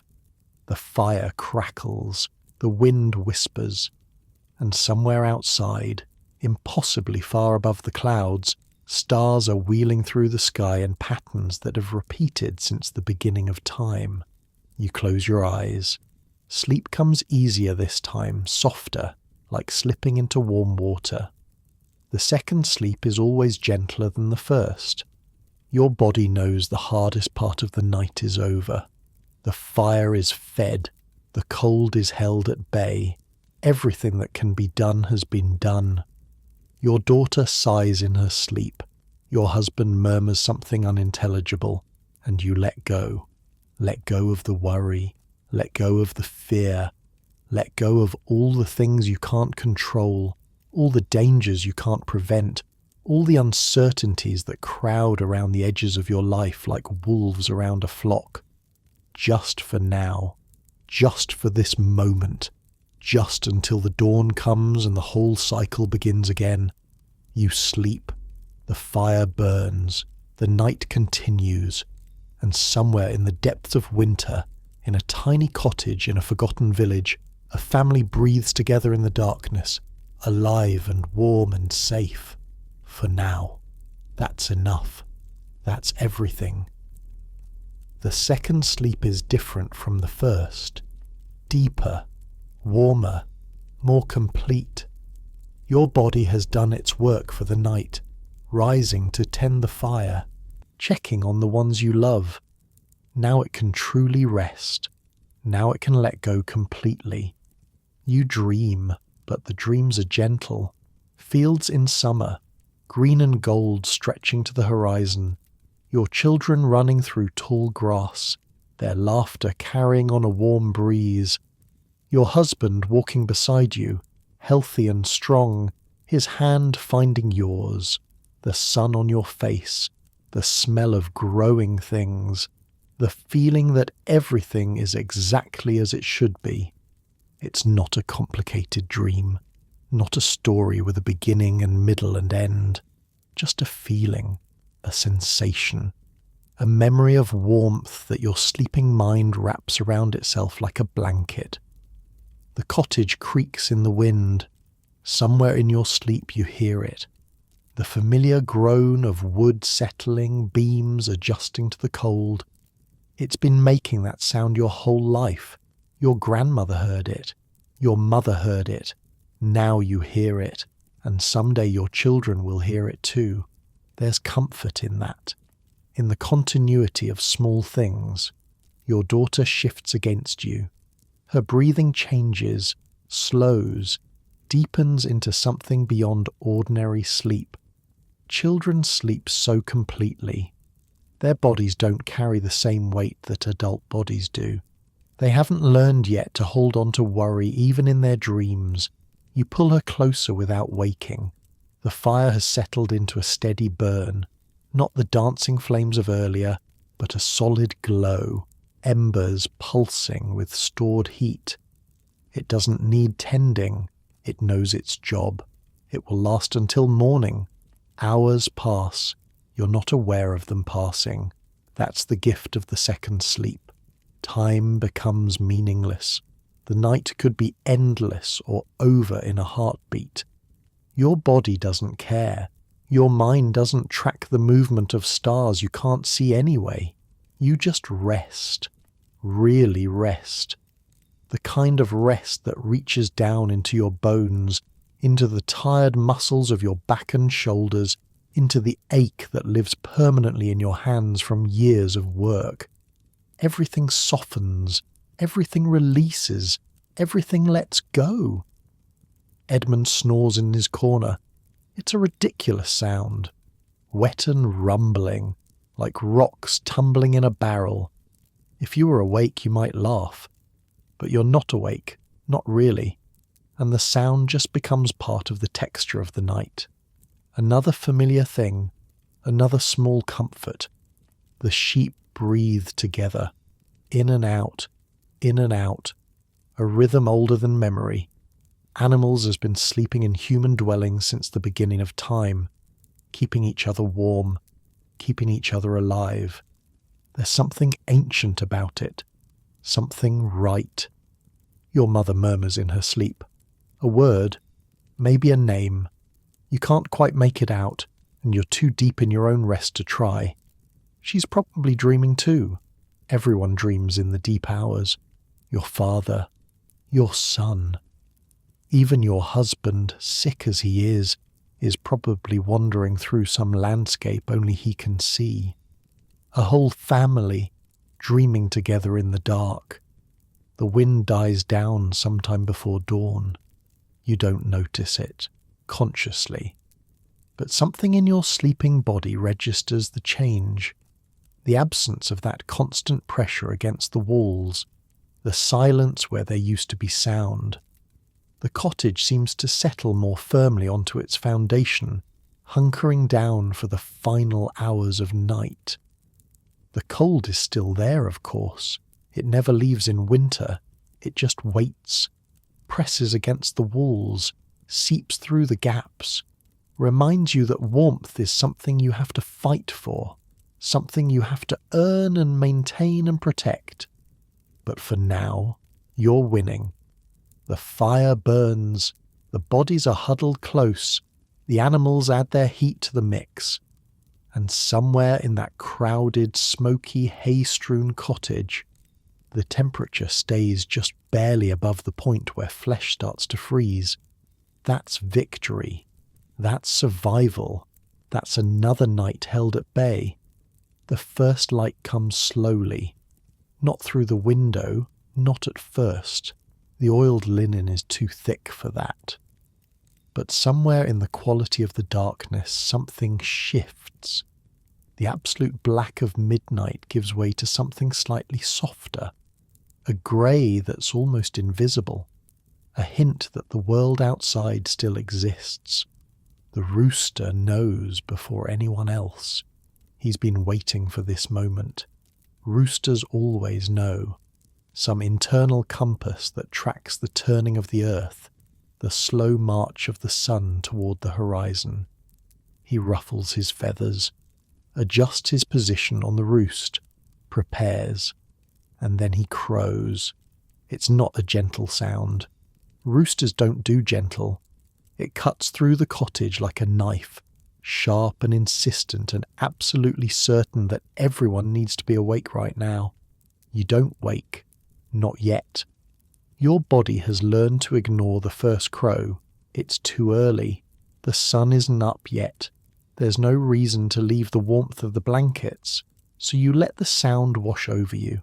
Acknowledge it somewhere in the back of your sleeping mind and sink deeper into rest. The rooster crows again, and again. He'll keep going until someone acknowledges him. That's just what roosters do. They demand attention. They refuse to be ignored. They announce each new day with the same desperate urgency, as if this dawn might be the last one, as if the sun might forget to rise without their help. Your father is the first to stir. You hear him more than see him. The rustle of straw, the creak of his bad leg as he shifts position, the soft groan that he probably doesn't even know he's making. He's been waking at dawn for 40 years. His body doesn't know how to do anything else. He doesn't get up yet. Too cold, too dark, too early. He just lies there probably, staring at the smoke-stained thatch above his head, listening to the rooster, waiting for the courage to leave the warmth of the blankets. Your mother's hand finds his. You don't see this either, but you know it's happening.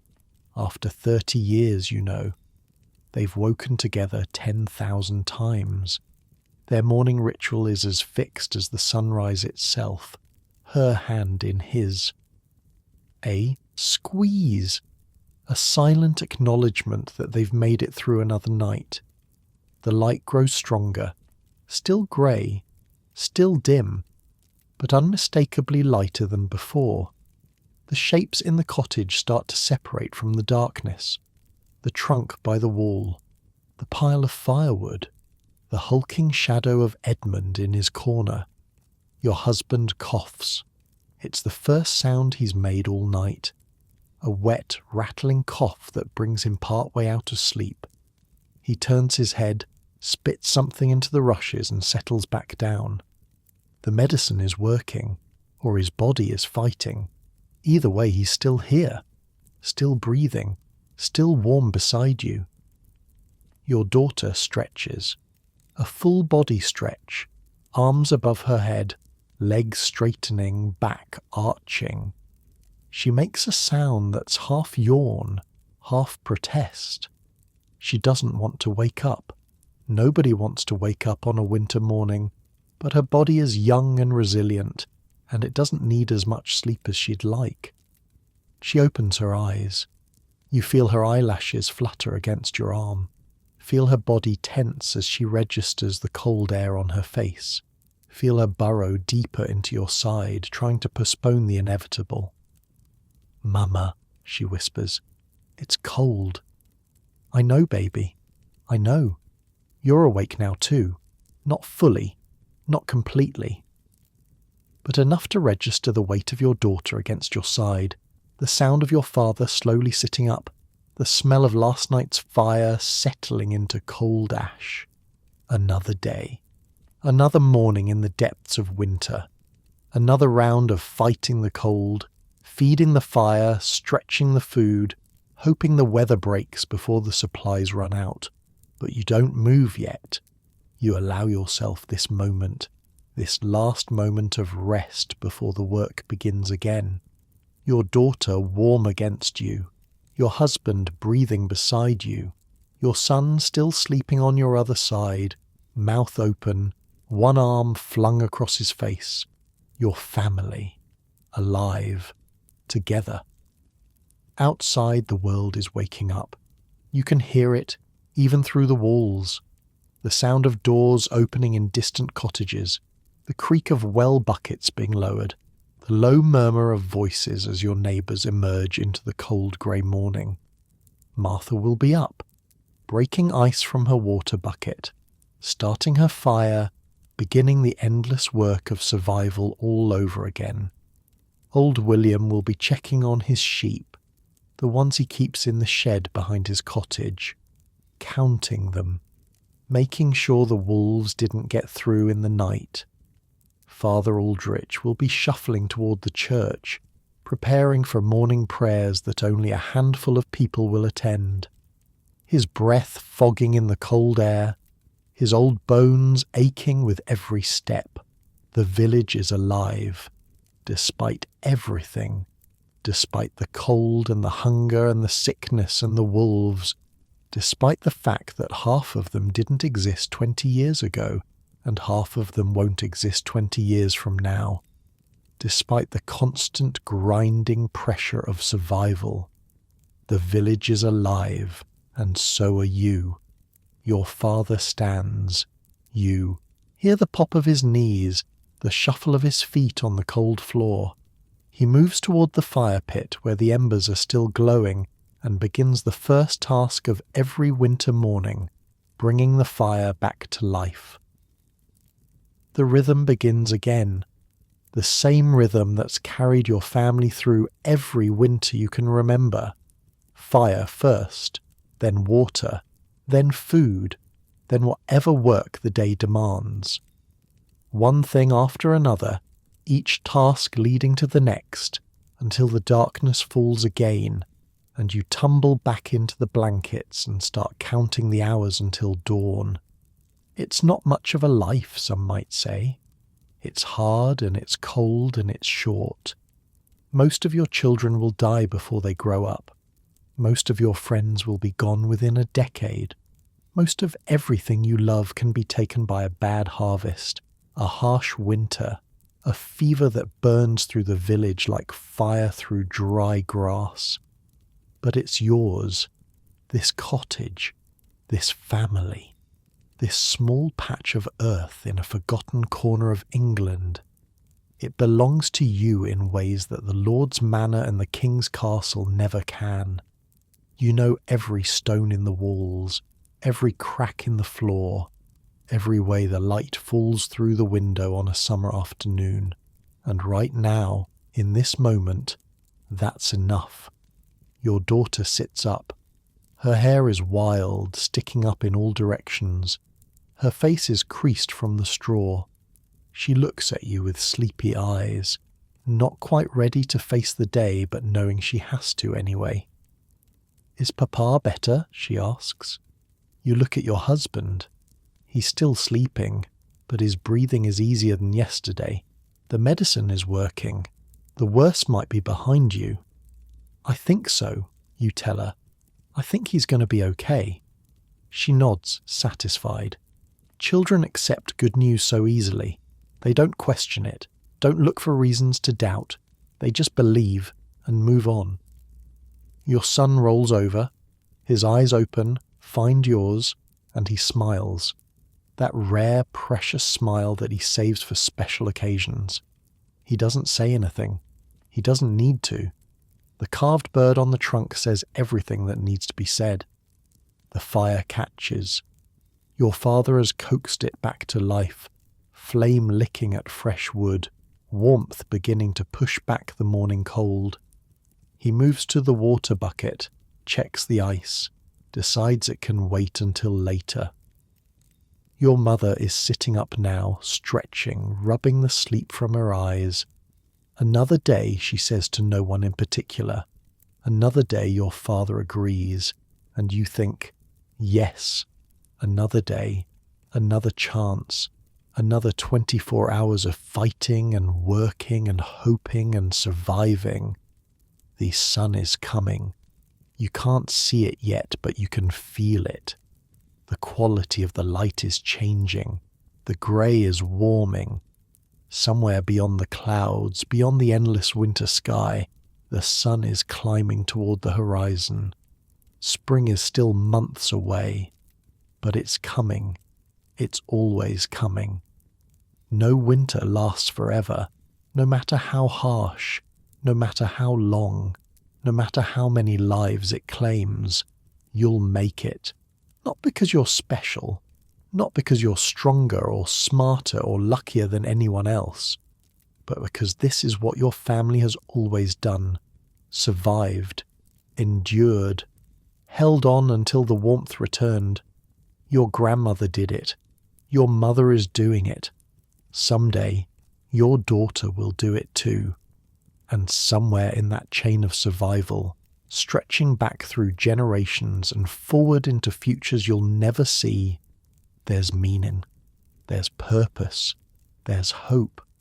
You sit up slowly. The cold air hits your face and you grimace, but you don't retreat back under the blankets. The day is waiting. Your children are hungry. The animals need tending. There's work to be done. But before you stand, before you throw yourself back into the endless cycle of survival, you allow yourself one more moment, one more breath, one more heartbeat in the quiet morning light. Your husband's hand finds yours. He's awake now, watching you with tired eyes, his face pale but his grip strong. He doesn't say anything. He doesn't need to. "We're okay," his hand says. "We made it through the night. We're still here." You squeeze back. I know we are." And then you stand, and the day begins, and the story of your survival continues the way it always has. One moment at a time, one task at a time, one small victory at a time. The cottage fills with movement, children dressing, fire crackling, animals stirring. The sounds of a family waking up, coming back to life, preparing to face another day in the depths of winter. Outside, snow is falling again, soft and silent, covering the village in fresh white. It's beautiful in its way, cold and deadly and absolutely beautiful. But you don't have time to admire it. There's water to fetch, pottage to make, children to feed, a husband to nurse back to health. 100 small tasks that add up to survival. So you get to work. And somewhere in the rhythm of that work, in the endless cycle of fire and food and family, you find what everyone in this time has always found. Enough. Enough warmth. Enough food. Enough love. Enough to make it through. Enough to keep going. Enough. And now, here in your own warm bed, with your own soft pillows and your own quiet room, you can feel that same peace settling over you. The peace of having enough. The peace of being safe. The peace of knowing that whatever storms rage outside, you are warm and protected and exactly where you need to be. So let your eyes grow heavy. Let your breathing slow.